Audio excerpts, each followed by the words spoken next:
आज दो टॉपिक हैं, एक निबंध है और एक नाटक है। रिकॉर्डिंग लगा देंगे तो हम निबंध और नाटक पे बातचीत करेंगे। वैसे निबंध और नाटक पे क्लास करें तो काफी समय लगता है, लेकिन यहाँ पर हम सीधे सीधे क्वेश्चन पे बातचीत करेंगे और क्वेश्चन वही होंगे या उनके विकल्प वही होंगे या उनके तथ्य वही होंगे जो आपकी परीक्षा में पूछे गए हैं। भाई यहाँ पर बहुत विस्तार करने से फिर उतना समय नहीं मिल पाएगा।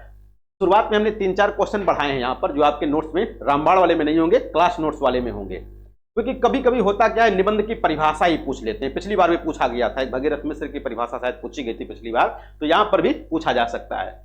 तो शुरुआत होती है निबंध शब्द की उत्पत्ति किस शब्द से हुई। कभी कभी पूछते हैं निबंध शब्द की उत्पत्ति किस शब्द से हुई, या किस शब्द के स्थान पर धातु दे देते हैं। क्या देते हैं? धातु दे देते हैं।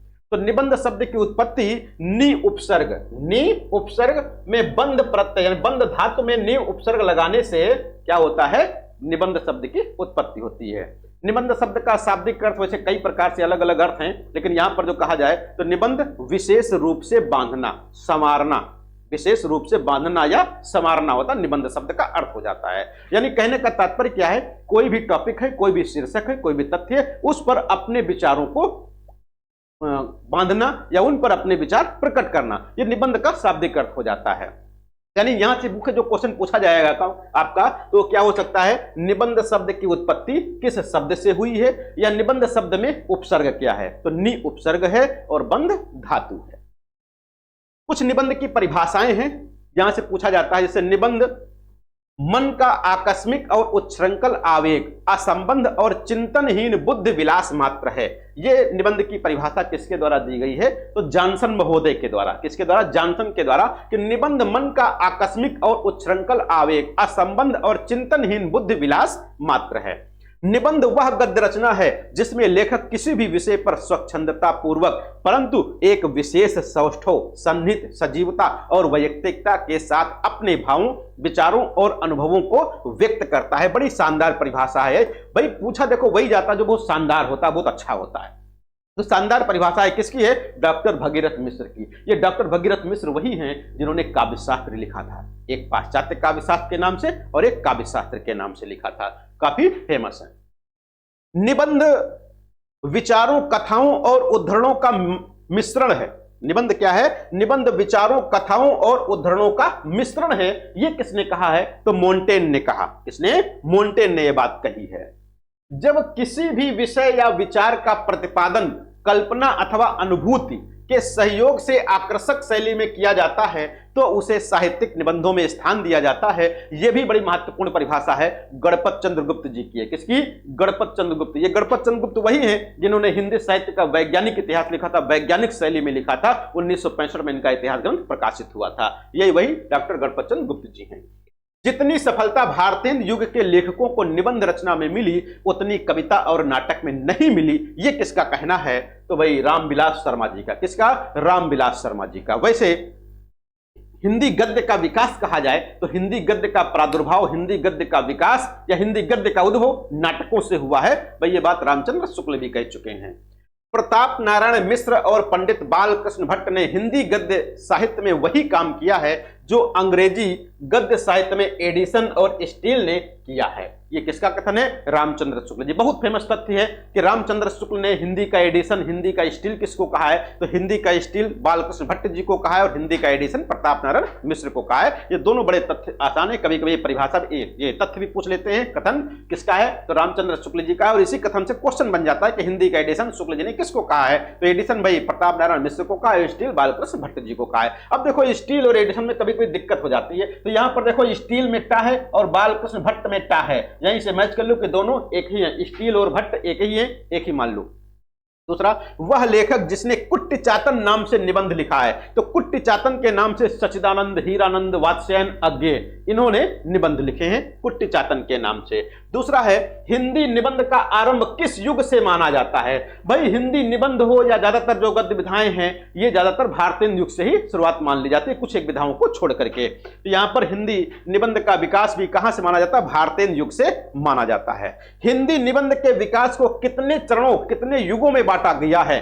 तो हिंदी निबंध के विकास को कहीं कहीं आपको मिल जाएगा 3 भागों में बांटा गया है, 3 युगों में बांटा गया है और कहीं कहीं 4 युगों में मिल जाएगा। तो वैसे हमने 4 यहां पर दिया है, लेकिन किसी किसी गाइड में, किसी किसी किताब में 3 ही भाग मिलेंगे। यहां पर 4 भाग हैं। 4 भाग कौन कौन से हैं? एक भारतेंद्र युग है, एक द्विवेदी युग है, एक शुक्ल युग है और एक शुक्लोत्तर युग है। तो भारतेंद्र युग यानी इसकी समय सीमा कह दिया जाए तो 1857 से 1900 ईस्वी तक, फिर द्विवेदी युग 1900 से 1920 ईस्वी तक, और फिर शुक्ल युग 1920 से 1940 ईस्वी तक, और फिर शुक्लोत्तर युग ने शुक्ल जी के बाद 1940 से आज तक का जो समय है शुक्लोत्तर युग के अंतर्गत आता है। तो हिंदी निबंध के उद्भव और विकास के इतिहास को 4 कालखंडों में बांटा गया। चारों कालखंडों के समय सीमा, चारों कालखंडों के नाम दिए गए। आगे बात आती है कि हिंदी के प्रथम निबंधकार कौन है। तो भाई हिंदी का पहला नाटक, हिंदी का पहला उपन्यास, हिंदी का पहला कवि, हिंदी का पहला काल, यहां पर बहुत विवाद है।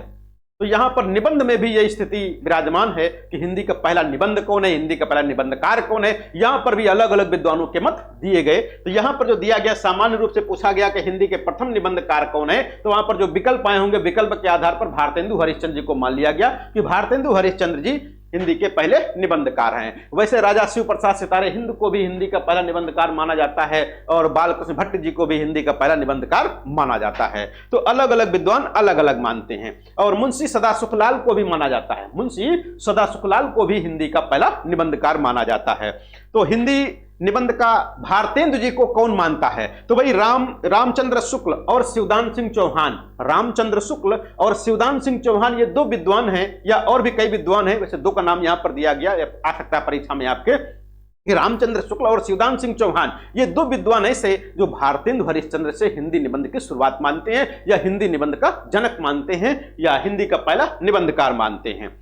सदा सुखलाल को भी हिंदी का पहला निबंधकार माना जाता है। विश्वनाथ एमए, कौन है? विश्वनाथ एमए, ये सदा सुखलाल को हिंदी का पहला निबंधकार मानते हैं। गणपत चंद्र गुप्त, जिन्होंने हिंदी साहित्य का वैज्ञानिक इतिहास लिखा था, 1965 में प्रकाशित हुआ, तो गणपत चंद्र गुप्त जी ने किसको? राजा शिव प्रसाद सितारे हिंद और उनके निबंध राजा भोज का सपना को हिंदी का पहला निबंध घोषित करते हैं। लक्ष्मी सागर वार्ष्णेय, कौन है? लक्ष्मी सागर वार्ष्णेय जी हैं, और एक विद्वान है कौन? श्री कृष्ण लाल और लक्ष्मी सागर वार्ष्णेय, ये 2 विद्वान ऐसे हैं जो बालकृष्ण भट्ट को हिंदी का पहला निबंधकार घोषित करते हैं। तो बालकृष्ण भट्ट हो गए, भारतेंदु हरिश्चंद्र हो गए, सदा सुखलाल हो गए, और एक भारतेंदु हरिश्चंद्र जी हो गए। तो यहां पर अगला क्वेश्चन है, भारतेंदु युग का सर्वश्रेष्ठ निबंधकार किसे माना गया? तो भारतेंदु युग का सर्वश्रेष्ठ निबंधकार बालकृष्ण भट्ट को, किसको? बालकृष्ण भट्ट को, जिनको रामचंद्र शुक्ल जी ने हिंदी का एडिशन नहीं, स्टील कहा था। क्या कहा था? स्टील कहा था। एडिशन तो प्रताप नारायण मिश्र जी को कहा था। यदि गद्य कवियों या लेखकों की कसौटी है, यदि गद्य कवियों या लेखकों की कसौटी है, तो निबंध गद्य की कसौटी है, ये किसने कहा है? तो रामचंद्र शुक्ल जी ने कहा है। भाई कहने का तात्पर्य क्या? यदि किसी साहित्यकार की बुद्धि, उसकी तर्क शक्ति का पहचान करना हो, तो उससे क्या लिखवाओ? गद्य लिखवाओ, क्योंकि कविता तो भावों में लिखी जाती है। पागल कवि को कहा गया, पागल किसको कहा गया? कवि को कहा गया। तो ये 3 है, पागल प्रेमी और एक पागल है, ये कवि। ये तीनों क्या होते हैं? कल्पना लोक में विचरण करते हैं। किसमें? कल्पना लोक में रहते हैं। तो ये तीनों भाव में विह्वल रहते हैं, भाव में ही बहते रहते हैं। तो यहां पर क्या है कि ये भाव में लिखी जाती है कविता, तो वहां पर पढ़ा लिखा होना जरूरी नहीं है। कविता तो वैसे भी लिखी जा सकती है, लेकिन कोई गद्य विधा लिखना है, वहां पर पढ़ा होना थोड़ा सा जरूरी होता है। तो इसलिए कहा गया, यदि किसी साहित्यकार की बुद्धि, उसके तर्क शक्ति का या उसके विचार का मूल्यांकन करना है, तो उसे गद्य लिखवाओ।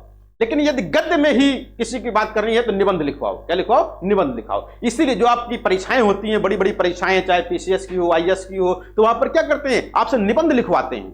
यदि निबंध आपसे लिखवा लिया, तो आपकी भाषा, आपकी बुद्धि, आपकी तर्क शक्ति, आपकी सोचने समझने की शक्ति, और आप किस विषय पर किस प्रकार की सोच रखते हो, आपकी विचारधारा क्या है, ये सब वहां पर आप जान लेते हो आपकी निबंध से। कहानी लिखवाएं, उपन्यास वगैरह नहीं जान पाएंगे, कविता लिखवाएं नहीं जान पाएंगे, लेकिन निबंध में जान लेते हैं। वही यहां पर कहा गया क्या कि यदि गद्य कवियों या लेखकों की कसौटी है, तो निबंध गद्य की कसौटी है। यह किसका मानना है? रामचंद्र शुक्ल जी का मानना है। अगला है, किस आलोचक ने लेख और निबंध का पार्थक्य दिखलाते हुए पंडित बालकृष्ण भट्ट को हिंदी का सर्वप्रथम निबंध लेखक स्वीकार किया है? तो लक्ष्मी सागर वार्ष्णेय। किसने? लक्ष्मी सागर वार्ष्णेय, जिन्हें बालकृष्ण भट्ट को हिंदी का पहला निबंधकार माना। और लक्ष्मी सागर वार्ष्णेय के साथ साथ डॉक्टर श्री कृष्ण लाल ने भी बालकृष्ण भट्ट को हिंदी का पहला निबंधकार मान लिया है। किस आलोचक ने राजा शिव प्रसाद सितारे हिंद को कि निबंध राजा भोज का सपना को हिंदी का पहला निबंध और सितारे हिंद को पहला निबंधकार स्वीकार करता है, लेकिन हिंदी निबंध के परिवर्तन का श्रेय भारतेंदु को देता है। ये गणपत चंद्रगुप्त जी हैं। कौन है? गणपत चंद्रगुप्त जी हैं। गणपत चंद्रगुप्त जी ऐसे विद्वान जो राजा भोज को हिंदी का सपना राजा भोज का सपना को हिंदी का पहला निबंध मानते हैं, लेकिन जो हिंदी निबंध का परिवर्तन, हिंदी निबंध के परिवर्तन का श्रेय जो देते हैं वो भारतेंदु हरिश्चंद्र जी को देते हैं। कौन? गणपत चंद्र गुप्त जी। अगला आता है, भारतेंदु जी के समय से ही निबंधों की परंपरा हमारी भाषा में चल पड़ी। प्रस्तुत कथन किस आलोचक का है? तो भारतेंदु जी के समय से ही निबंधों की परंपरा हमारी भाषा में चल पड़ी। अब इतना कथन कह दिया तो भारतेंदु हरिश्चंद्र जी से ही मानते हैं। कौन? रामचंद्र शुक्ल जी। भारतेंदु जी का वह कौन सा निबंध जो रिपोर्टाज शैली में लिखा गया? यहां पर ध्यान दीजिएगा, कौन सा निबंध रिपोर्टाज शैली में लिखा गया? तो रिपोर्टाज शैली में लिखा गया निबंध क्या? दिल्ली दरबार दर्पण। दिल्ली दरबार दर्पण किस शैली में लिखा गया? तो रिपोर्टाज शैली में लिखा गया। डॉक्टर विद्यानिवास मिश्र ने, देखो विद्यानिवास मिश्र, कुबेर नाथ राय और विवेकी राय, ये तीन बड़े खतरनाक निबंधकार हैं। कौन कौन? विद्यानिवास मिश्र, कुबेर नाथ राय और विवेकी राय। ये तीन बड़े खतरनाक निबंधकार हैं। इनके निबंधों के नाम आपस में मिल जाते हैं। हम तो बहुत गलती करते हैं, पता नहीं आप करते हो नहीं करते हो, बात अलग है। जब हम करते हैं तो आप भी हो सकता है करते हो। तो विद्यानिवास मिश्र ने अपने किस निबंध संग्रह के प्रकाशकीय में लिखा है, मैं रेती में अपनी डोंगी नहीं चलाना चाहता। मैं रेती, रेती मतलब बालू, मैं रेती में अपनी डोंगी नहीं चलाना चाहता, ना ही जमीन के ऊपर रूंधे तालाब में छपकोरी खेलना चाहता हूं। ना ऊपर जमीन के ऊपर बने रूंधे तालाब में छपकोरी कर खेलना चाहता हूं। किसने कहा? किस निबंध में कहा? तो चितवन की छां, चितवन की छां निबंध में ये कहा। एक तो ये कथन याद कर लो कि ये किसका कथन है? तो विद्यानिवास मिश्र जी का है। विद्यानिवास मिश्र ने किस निबंध में कहा है? तो चितवन की छां, उसकी भूमिका में कहा। कहां पर कहा? उसकी प्रकाशकीय में कहा, यानी भूमिका में कहा। अगला, दूसरी परंपरा की खोज, बड़ी फेमस निबंध है, नामवर सिंह के द्वारा लिखा गया। दूसरी परंपरा की खोज किसने लिखा? नामवर सिंह ने लिखा। ये किसके ऊपर लिखा गया भैया, को बताएगा? दूसरी परंपरा की खोज, बहुत फेमस साहित्यकार हैं। हाँ बिल्कुल, हजारी प्रसाद द्विवेदी यानी HPD हजारी प्रसाद द्विवेदी पर लिखा गया है। बालकृष्ण भट्ट का प्रथम निबंध कौन सा है? तो कलिराज की सभा, बहुत पूछा था, बहुत फेमस, कलिराज की सभा बालकृष्ण भट्ट का प्रथम निबंध माना जाता है। स्वर्ग में विचार सभा का अधिवेशन, तो स्वर्ग में विचार सभा का अधिवेशन निबंध के रचनाकार कौन है? तो भारतेंदु हरिश्चंद्र जी हैं। भारतेंदु के निबंध, वैसे भारतेंदु जी ने कई निबंध लिखे हैं, ढेर सारे निबंध हैं, लेकिन यहां पर वो निबंध दिए गए तीन जो आपकी परीक्षा में या आपके पेपर में कहीं ना कहीं पूछा गया होगा। वो तीन विकल्प दिए गए, वहां पर पूछा गया होगा कौन भारतेंदु हरिश्चंद्र जी का निबंध नहीं है। तो यहां पर देखो, भारत वर्षोन्नति कैसे हो सकती है? ये भारत वर्षोन्नति कैसे हो सकती है? कहां पर? ददरी मेले में 1884 में ही व्याख्यान दिया था, उसी का है ना। हमारे जापानी टट्टुओं को हाँपते हुए देखते हुए लज्जा तक नहीं आती, लाज तक नहीं आती, हिंदुस्तानी लोग तो रेल की गाड़ी है, ऐसे कुछ बताया था, बहुत कुछ कहा था। बंग भाषा की कविता, बंग भाषा की कविता, अद्भुत अपूर्व स्वप्न, अद्भुत अपूर्व स्वप्न, ये तीन निबंध किसके? भारतेंदु हरिश्चंद्र जी के, जो विकल्प में पूछे गए थे। यमलोक की यात्रा बड़ा फेमस है। यमलोक की यात्रा राधाचरण गोस्वामी जी ने लिखा। यमलोक की यात्रा किसने लिखा? राधाचरण गोस्वामी जी का निबंध है। कविता क्या है? क्रोध, कविता क्या है और क्रोध, ये दो निबंध बड़े फेमस हैं। रचनाकार कौन है? रामचंद्र शुक्ल जी। कविता क्या है और क्रोध नामक निबंध किसके? रामचंद्र शुक्ल जी के हैं। हिंदी का एडिशन किस निबंधकार को कहा गया? तो प्रताप नारायण मिश्र को कहा गया। किसने कहा है? किसने कहा है? तो भाई रामचंद्र शुक्ल जी ने कहा है। और किस आलोचक ने बालकृष्ण भट्ट को हिंदी का स्टील और प्रताप नारायण मिश्र को हिंदी का एडिशन कहा है? तो कौन है? रामचंद्र शुक्ल जी हैं। अगला है बादशाह दर्पण। तो बादशाह दर्पण के रचनाकार कौन है? भारतेंदु हरिश्चंद्र जी हैं। ये निबंध है भारतेंदु हरिश्चंद्र जी का। और राधाचरण गोस्वामी जी का निबंध कौन सा? यमलोक की यात्रा भी चर्चा हुई। यमलोक की यात्रा के रचनाकार कौन है? बालकृष्ण राधाचरण गोस्वामी जी हैं। निबंध संग्रह साहित्य नवनीति, तो साहित्य नवनीति के रचनाकार कौन है? अंबिका दत्त व्यास है। कौन है? अंबिका दत्त व्यास। इसी नाम से कोई और भी लिखा है क्या? वैसे साहित्य के नाम से भी एक निबंध लिखा गया। अच्छा, साहित्य के नाम से निबंध किसने लिखा है? शुक्ल जी ने लिखा है भाई, है ना। बिल्कुल। किस पत्रिका में छपा था? सरस्वती पत्रिका में। हाँ, गुड गुड। अगला, भरतखंड की समृद्धि, भरतखंड की समृद्धि नामक निबंध के लेखक कौन है? श्री निवास दास हैं। लाला श्री निवास दास। ये लाला श्री निवास दास वही हैं जो हिंदी का पहला उपन्यास लिखे थे परीक्षा गुरु 1882 में प्रकाशित हुआ था। लेखक रचनाकार के व्यक्तित्व की छाप किस विधा में सर्वाधिक उभरती है? देखो यहां पर वही चीज आ गई, व्यक्तित्व की छाप किस विधा में सर्वाधिक उभरती है? तो निबंध में। शिव शंभु के चिट्ठे, शिव शंभु के चिट्ठे का संबंध किससे है? तो शिव शंभु के चिट्ठे किसको संबोधित करके लिखे गए थे? लॉर्ड कर्जन को संबोधित करके, और वही जो बंग विभाजन हुआ था उसी पर ये अपनी भड़ास निकाली गई थी। और शिव शंभु के चिट्ठे के लेखक कौन है? बाल मुकुंद गुप्त जी। यहां पर दो प्रकार से प्रश्न आपसे पूछा जा सकता है, प्रश्न की भाषा के आधार पर आपको उत्तर देना है। यानी शिव शंभु के चिट्ठे का संबंध किससे?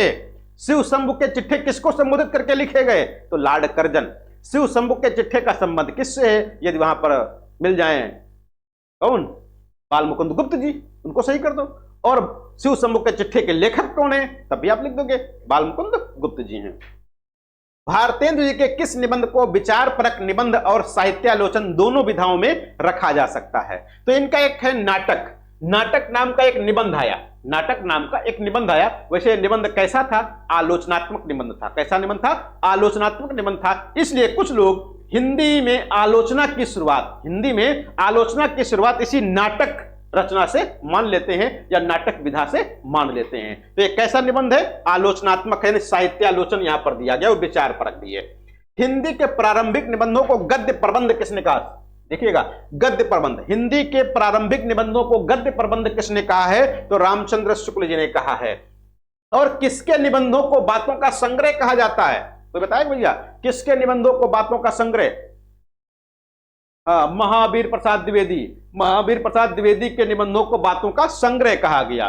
बालकृष्ण भट्ट का निबंध है, तो यहां पर भी देखो दो निबंध दिए गए, ईश्वर भी क्या ठिठोल है, ईश्वर भी क्या ठिठोल है, और हिंदुस्तान के रईस। ये दो निबंध हैं जो किसके हैं? बालकृष्ण भट्ट जी के हैं। यहां पर हो सकता है जो ऑप्शन दिया गया हो ए बी तथा ए व बी दोनों, इनमें से कोई नहीं, ये चार ऑप्शन होंगे, तो दो यहां पर आपको दे दिए गए जो इनके निबंध थे। अच्छा, एक तीसरा है भी, कृषकों की दुर्वस्था। ये देखो यहां से कहां ले जाना है? वहां पर ले जाना है। यानी पहला निबंध हो गया, दूसरा निबंध हो गया, और ये तीसरा निबंध हो गया, कृषकों की अब दुर्वस्था।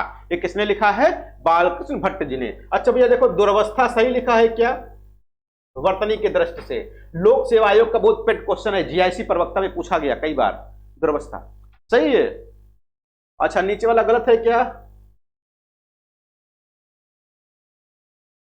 नीचे वाला गलत है। अच्छा, दुरावस्था हो जाएगा। क्यों सही है? दोधन, हाँ दोधन अवस्था होगा। विसर्ग जो है आधा रा में बदलेगा, छोटा आई से मिल जाएगा, तब पूरा रा बनेगा। दुर्वस्था यही सही है ऊपर वाला। ये कई बार पूछा गया भैया, ध्यान दीजिएगा। भारतेंदु युगीन निबंधों की विशेषता है, भारतेंदु युगीन निबंधों की विशेषता है, यानी भारतेंदु युग में आत्मव्यंजक और व्यंग्य विनोद संबंधी निबंध लिखे गए, शुरुआती हुई थी। कालिदास की निरंकुशता निबंध के लेखक कौन है? महावीर प्रसाद द्विवेदी। कालिदास की निरंकुशता बहुत फेमस है। आचार्य शुक्ल ने किसके निबंधों के विकास में या विषय में बातों का संग्रह, जो भी बात हो रही थी कि बातों का संग्रह किसके निबंधों को कहा गया? तो महावीर प्रसाद द्विवेदी के निबंधों को बातों का संग्रह कहा गया। किसने कहा? रामचंद्र शुक्ल जी ने कहा। किसने कहा? रामचंद्र शुक्ल जी ने कहा है। सरदार पूर्ण सिंह ने कितने निबंध लिखे हैं? तो सरदार पूर्ण सिंह ने अपने जीवन काल में मात्र और मात्र 6 निबंध लिखे। कितने? 6 निबंध लिखे। कहीं कहीं 8 मिल रहा है, कहीं कहीं 8 मिल रहा है, लेकिन परीक्षा में जो पूछा गया वो 6 ही आपको याद करना है, 6 ही सही माना गया। तो 6 निबंध लिख करके हिंदी निबंधकार के रूप में जाने जाते हैं। भावात्मक शैली के निबंधकार कौन है? तो भावात्मक निबंध कौन लिखा? अध्यापक सरदार पूर्ण सिंह। तो अध्यापक पूर्ण सिंह, सरदार पूर्ण सिंह या केवल पूर्ण सिंह, तो एक ही नाम है, अलग अलग नाम नहीं है। कौन सी विशेषता अध्यापक पूर्ण सिंह के निबंधों की है? लाक्षणिक भाषा का प्रयोग, यानी लाक्षणिक भाषा का प्रयोग करते थे। कैसी? लाक्षणिक भाषा का प्रयोग और भावात्मक शैली का प्रयोग, हृदय पक्ष की प्रधानता, ये 3 यहां पर विशेषताएं दी गई। वहां पर जब परीक्षा में पूछा गया होगा तो सरदार पूर्ण सिंह के निबंधों की विशेषता कौन सी नहीं है, ये पूछा गया होगा। 3 विशेषताएं यहां पर दी गई। पहला लाक्षणिक भाषा का प्रयोग, दूसरा भावात्मक शैली का प्रयोग, तीसरा हृदय पक्ष की प्रधानता, ये 3 है। अगला, अध्यापक पूर्ण सिंह के निबंध कौन से हैं? तो यहां पर देखो, मजदूरी और प्रेम बहुत फेमस है, सच्ची वीरता बहुत फेमस है, कन्यादान बहुत फेमस है। ये तीनों निबंध बहुत फेमस है। किसके? सरदार पूर्ण सिंह के। द्विवेदी युग के निबंधकार कौन है? द्विवेदी युग में कई निबंधकार हैं, यहां पर जो विकल्प में थे उसके आधार पर दिया गया। महावीर प्रसाद द्विवेदी, बाबू श्याम सुंदर दास और माधव प्रसाद मिश्र ये इस युग के निबंधकार हैं। रसज्ञ रंजन और बेकन विचार रचनावली किसने लिखा है? तो रसज्ञ रंजन बेकन विचार रचनावली किसने लिखा? महावीर प्रसाद द्विवेदी जी ने लिखा है। बालकृष्ण भट्ट के निबंध संकलन का नाम क्या है? साहित्य सुमन। भट्ट निबंधमाला 2 भागों में आई। भट्ट निबंधमाला जो 2 भागों में आई, और साहित्य सुमन है जो बालकृष्ण भट्ट जी के द्वारा लिखी गई। समझदार की मौत है किसके द्वारा? समझदार की मौत है व्यंग्यात्मक निबंध किसने लिखा? प्रताप नारायण मिश्र जी ने। भाषा का जादूगर किसे कहा जाता? शिवपूजन सहाय। कई बार हमने बात की इसके ऊपर, जो क्लास आप लोग होंगे क्लास में, तो यहां पर कई बार चर्चा हुई है। भाषा का जादूगर किसको कहा गया? शब्दों का जादूगर किसको कहा गया? कलम का मजदूर किसे कहा गया? या फिर शब्दों का जो भाषा का जादूगर कहा गया शिवपूजन सहाय को कहा गया। तो वहां पर एक पुस्तक पूछते थे आप लोगों से, व्याकरण दर्पण। तो व्याकरण दर्पण के रचनाकार कौन है भैया? तो व्याकरण दर्पण किसकी पुस्तक है? शिवपूजन सहाय की है, और यह 2010 टीजीटी में पूछी गई थी। कहां पर? 2010 टीजीटी में पूछी गई थी। व्याकरण दर्पण के रचनाकार कौन है? शिवपूजन सहाय जी हैं। म्यूनिसिपैलिटी के कारनामे बहुत फेमस है, सबको पता होगा, महावीर प्रसाद द्विवेदी जी के द्वारा लिखा गया। विश्वविद्यालय के पाठ्यक्रम को ध्यान में रखकर पुस्तक निर्माण करने वाले विद्वान कौन है? यानी विश्वविद्यालय के एमए के पाठ्यक्रम में शामिल करने के लिए एक पुस्तक लिखी थी इन्होंने, साहित्यालोचन नाम से। कौन है? श्याम सुंदर दास जी हैं। कौन है? श्याम सुंदर दास जी हैं। कर्तव्य और सभ्यता निबंध के लेखक कौन है? श्याम सुंदर दास जी हैं। शिव शंभु शर्मा के नाम से निबंध किसने लिखा है? तो बाल मुकुंद गुप्त जी ने। किसने? बाल मुकुंद गुप्त जी ने शिव शंभु शर्मा के नाम से भी निबंध लिखा है। महावीर प्रसाद द्विवेदी के अनिस्थिरता बहुत फेमस है भाई। अनिस्थिरता शब्द संबंधी विवाद में गोविंद नारायण मिश्र ने किस निबंध में महावीर प्रसाद द्विवेदी का समर्थन किया? तो यहां पर ध्यान दीजिएगा, आत्माराम की टेटे। क्या लिख करके? आत्माराम की टेटे निबंध के रचनाकार कौन है? गोविंद नारायण मिश्र जी हैं। और क्या किया आत्माराम की टेटे लिख करके? अनिस्थिरता शब्द संबंधी जो विवाद खड़ा हुआ था, उस विवाद में महावीर प्रसाद द्विवेदी का समर्थन करते हैं आत्माराम की टेटे लिख करके। कौन? गोविंद नारायण मिश्र जी। माधव प्रसाद मिश्र का निबंध क्या है? धृति और क्षमा निबंध जो है माधव प्रसाद मिश्र जी का है। आत्माराम की टेटे निबंध के लेखक कौन है? गोविंद नारायण मिश्र जी हैं। मेरे नापिताचार्य, नर से नारायण, ये दोनों निबंध बहुत फेमस हैं। किसके हैं? बाबू गुलाब राय के। किसके? बाबू गुलाब राय के। बाबू गुलाब राय की एक रचना बहुत फेमस है, मेरी असफलताएं। मेरी असफलताएं किस विधा की रचना है भैया, कोई बताएगा? अच्छा आगे देखो, आ ही गया, निबंध आ गया, है ना, आत्मकथा है। अच्छा निबंध में भी दिया गया, आत्मकथा भी है। ठलुआ क्लब और मेरी ये सफलताएं गुलाब राय का। जयशंकर प्रसाद का निबंध संकलन क्या है? वैसे जयशंकर प्रसाद नाटककार और कहानीकार, काव्य के रूप में बहुत फेमस हैं, छायावाद के ब्रह्मा जी कहे जाते हैं। लेकिन काव्य कला तथा अन्य निबंध ये भी इन्होंने निबंध संग्रह लिखा, काफी चर्चित, पूछा जा सकता है। पद्मवन पंचपात्र, पद्मवन और पंचपात्र नामक निबंध संग्रह किसके हैं? पद्मलाल पुन्नालाल बख्शी। पद्मलाल पुन्नालाल बख्शी ने एक हिंदी साहित्य का इतिहास लिखा, जो समीक्षात्मक इतिहास था। कैसा? समीक्षात्मक इतिहास था। क्या नाम था? हिंदी साहित्य विमर्श नाम था, छोटा सा इतिहास।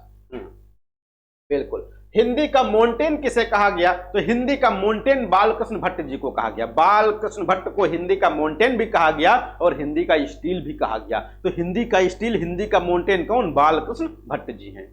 डॉक्टर शिवदान सिंह चौहान ने हिंदी का प्रथम निबंधकार किसे माना है? भारतेंदु हरिश्चंद्र जी को माना। कचहरी में शालिग्राम जी निबंध के प्रणेता कौन है? प्रताप नारायण मिश्र जी हैं। हिंदी में कलात्मक निबंध का जन्मदाता किसे कहा गया? रामचंद्र शुक्ल कलात्मक निबंध के जन्मदाता हैं रामचंद्र शुक्ल जी। साहित्य देवता की विधा क्या है? तो साहित्य देवता की विधा क्या है? निबंध। भैया रचनाकार कौन है साहित्य विधा? साहित्य देवता के रचनाकार कौन है? माखनलाल चतुर्वेदी। ऐसे ही मिलता है एक समय देवता। समय देवता का रचनाकार कौन? हाँ, तो समय देवता नरेश मेहता। लौह देवता के कौन है? लौह देवता सिद्धनाथ कुमार। अच्छा ग्राम देवता? ग्राम देवता पंत जी। अच्छा आचार्य शुक्ल का मनोविकार संबंधी निबंध, आचार्य शुक्ल का मनोविकार संबंधी निबंध क्या है? श्रद्धा भक्ति है। रामचंद्र शुक्ल का प्रथम प्रकाशित ग्रंथ कौन सा है? साहित्य निबंध है। कौन सा निबंध है? शायद इसकी भी चर्चा हो रही थी, सरस्वती पत्रिका में छपा था। रामचंद्र शुक्ल के निबंध 1930 में विचार वीथी के नाम से बहुत पूछा जाता है कि रामचंद्र शुक्ल जी का कौन सा निबंध है जो पहले विचार वीथी के नाम से छपा था? तो चिंतामणि भाग 1। चिंतामणि 4 भागों में आया है, भाग 1, भाग 2, भाग 3 और भाग 4। लेकिन चिंतामणि जो भाग 1 आया था वो पहले विचार वीथी के नाम से 1930 में प्रकाशित हुआ था, लेकिन आगे चल करके चिंतामणि भाग 1 एवं 2 के नाम से प्रकाशित हो गया। तो रामचंद्र शुक्ल जी का भाग 1 भाग 2 विचार विधि के नाम से आगे चला। निबंध सम्राट किसे कहा गया? तो निबंध सम्राट, आलोचना सम्राट किसको कहा जाता है? रामचंद्र शुक्ल जी को कहा जाता है। कथा सम्राट किसको कहते हैं भैया? कथा सम्राट। मुंशी प्रेमचंद जी को उपन्यास सम्राट और कथा सम्राट कहा जाता है भाई।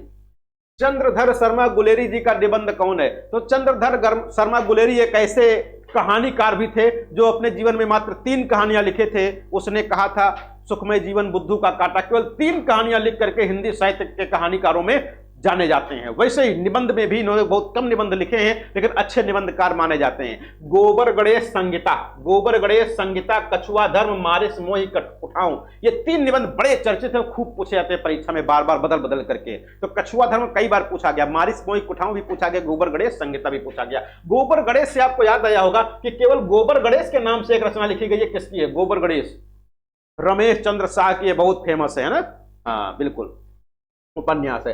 हिंदी में कपास की खेती करने वाला निबंधकार किसको कहा गया? तो हिंदी में कपास की खेती करने वाला, कल भी बात किए थे, कपास की खेती करने वाले निबंधकार किसको? महावीर प्रसाद द्विवेदी को कहा गया। महावीर प्रसाद द्विवेदी को कल बताया था चतुर्माली भी कहा गया। क्या कहा गया? चतुर्माली किसमें संज्ञा दी गई? किसने? राहुल शंकरत्यायन ने। किसने दिया था? राहुल शंकरत्यायन ने दिया था। और त्रिशंकु किसका निबंध संकलन है? अज्ञे जी का निबंध संकलन बहुत फेमस है त्रिशंकु। त्रिशंकु के नाम से और विधाओं में रचना की गई है। कौन कौन सी विधाएं भाई? त्रिशंकु के नाम से क्या लिखा गया? कहानी भी लिखा गया। किसके द्वारा लिखा गया? मन्नू भंडारी के द्वारा लिखा गया। तो कहानी मन्नू भंडारी ने लिखा है त्रिशंकु के नाम से। अच्छा, नाटक किसने लिखा है? नाटक लिख दिया ब्रजमोहन शाह। अब देखो यहां से 3 प्रकार के क्वेश्चन पूछे जा सकते हैं। त्रिशंकु नाम से किस विधा में रचना नहीं हुई है? त्रिशंकु के नाम से अभी तक किस विधा में रचना नहीं हुई है? तो नाटक हो चुका, कहानी हो चुका, निबंध हो चुका। नाटक, कहानी, निबंध हो चुका तीनों। अब यहां पर दिक्कत होती है कभी कभी कि निबंध तो सबको याद है कि त्रिशंकु कहानी, त्रिशंकु निबंध के लेखक अज्ञे जी हैं। त्रिशंकु निबंध किसका? अज्ञे जी का, सबको पता है। 2017 वाले जीडीसी में पूछ लिया गया, राजकीय डिग्री कॉलेज में, त्रिशंकु कहानी के रचनाकार कौन है? पहला ही ऑप्शन दे दिया गया अज्ञे जी। 99% लोगों ने अज्ञे जी लगा दिया तुरंत। वो कहानी देखे निकल, त्रिशंकु देखा, आगे लिख दिया। त्रिशंकु देखा और आगे टिक कर दिया। तो ये ऐसे टिक नहीं करना, ये भी आपको ध्यान रखना है। पूरा क्वेश्चन पढ़ना है आखिर पूछा क्या जा रहा है। तो त्रिशंकु कहानी पूछा जाएगा, मन्नू भंडारी नाटक पूछा जाएगा, ब्रजमोहन शाह और त्रिशंकु निबंध पूछा जाएगा तो अज्ञे जी हो जाएंगे। रामचंद्र शुक्ल जी के निबंध संग्रह चिंतामणि भाग 1 में कुल कितने निबंध संकलित हैं? तो भाग 1 में भाई 17 निबंध हैं। भाग 1 में 17 निबंध हैं। भाग 2 में कौन बताएगा भैया? भाग 2 में कितने हैं? भाग 2 में 3 और भाग 3 में, हाँ, एक के चौथे में, भाग 4 में 47 के 48, हाँ कितने हैं? अब देखो विवाद हो गया, 46, 47, 48, देखो कितने हैं? 47, 47 याद रखो, 47 हैं। कितने? 47। पहले में 17, दूसरे में 3, तीसरे में 21 और चौथे में 47, 47 है। 47। इनके संपादक भी अलग अलग हैं, इनके संपादक भी अलग अलग हैं, आगे चर्चा होगी अभी। ये भैया ओम प्रकाश और चतुर्वेदी दोनों आएंगे भैया, आगे आएंगे। हाँ, रामचंद्र शुक्ल के निबंध संग्रह चिंतामणि भाग 1 में कितने हैं? 17 हैं। साधारणीकरण और व्यक्ति वैचित्रवाद और रस मीमांसा नामक निबंध के लेखक कौन है? आचार्य रामचंद्र शुक्ल जी, बहुत फेमस है रस मीमांसा। यात्रा के लिए निकलती रही है बुद्धि पर हृदय को भी साथ लेकर, यह पंक्ति बहुत पूछते हैं। किसकी है? चिंतामणि से ली गई है। रामचंद्र शुक्ल जी पंक्ति के रचनाकार हैं। कुछ और पंचपात्र किसके निबंध हैं? पद्मलाल पुन्नालाल बख्शी, वही पद्मलाल पुन्नालाल बख्शी है साहित्य विमर्श लिखने वाले, हिंदी साहित्य विमर्श। आचार्य रामचंद्र शुक्ल का जीवन काल क्या? जो बड़े बड़े साहित्यकार हैं जैसे मुंशी प्रेमचंद हो गए, तुलसीदास हो गए, कबीरदास हो गए, जयसी हो गए, सूरदास हो गए, बड़े बड़े जो साहित्यकार हैं उनका जन्म भी याद रखिएगा, कब और कहां पैदा हुए पूछा जा सकता है। तो 1884 से 1941 ईस्वी इनका जीवन काल है। 1884 में बस्ती जिले के अगोना नामक गांव में ये पैदा हुए थे। पंडित चंद्रवली शुक्ल इनके पिताजी थे। मानस की धर्मभूमि निबंध के लेखक कौन है? रामचंद्र शुक्ल जी हैं। कौन सा निबंध मनोविकार संबंधी है? क्रोध, लज्जा, ग्लानि, उत्साह। क्रोध, लज्जा, ग्लानि और उत्साह इनके क्या है? इनके मनोविकार संबंधी निबंध है। कौन सा निबंध समीक्षा संबंधी है यानी आलोचनात्मक है? तो तुलसी तुलसी का भक्ति मार्ग, तुलसी का भक्ति मार्ग। और कविता क्या है, कविता क्या है, तुलसी का भक्ति मार्ग, साधारणीकरण और व्यक्ति वैचित्रवाद, ये 3 निबंध हैं जो इनके कैसे हैं, समीक्षात्मक निबंध हैं। अगला है नया साहित्य नए प्रश्न, बहुत पूछते हैं नया साहित्य नए प्रश्न के रचनाकार कौन है, तो नंद दुलारे वाजपेयी जी हैं। किस प्रकार के निबंधों में समास शैली प्रयुक्त होती है, देखो समास शैली, व्यास शैली, ये 2 शैलियां बहुत खतरनाक है, बहुत दिक्कत करती हैं।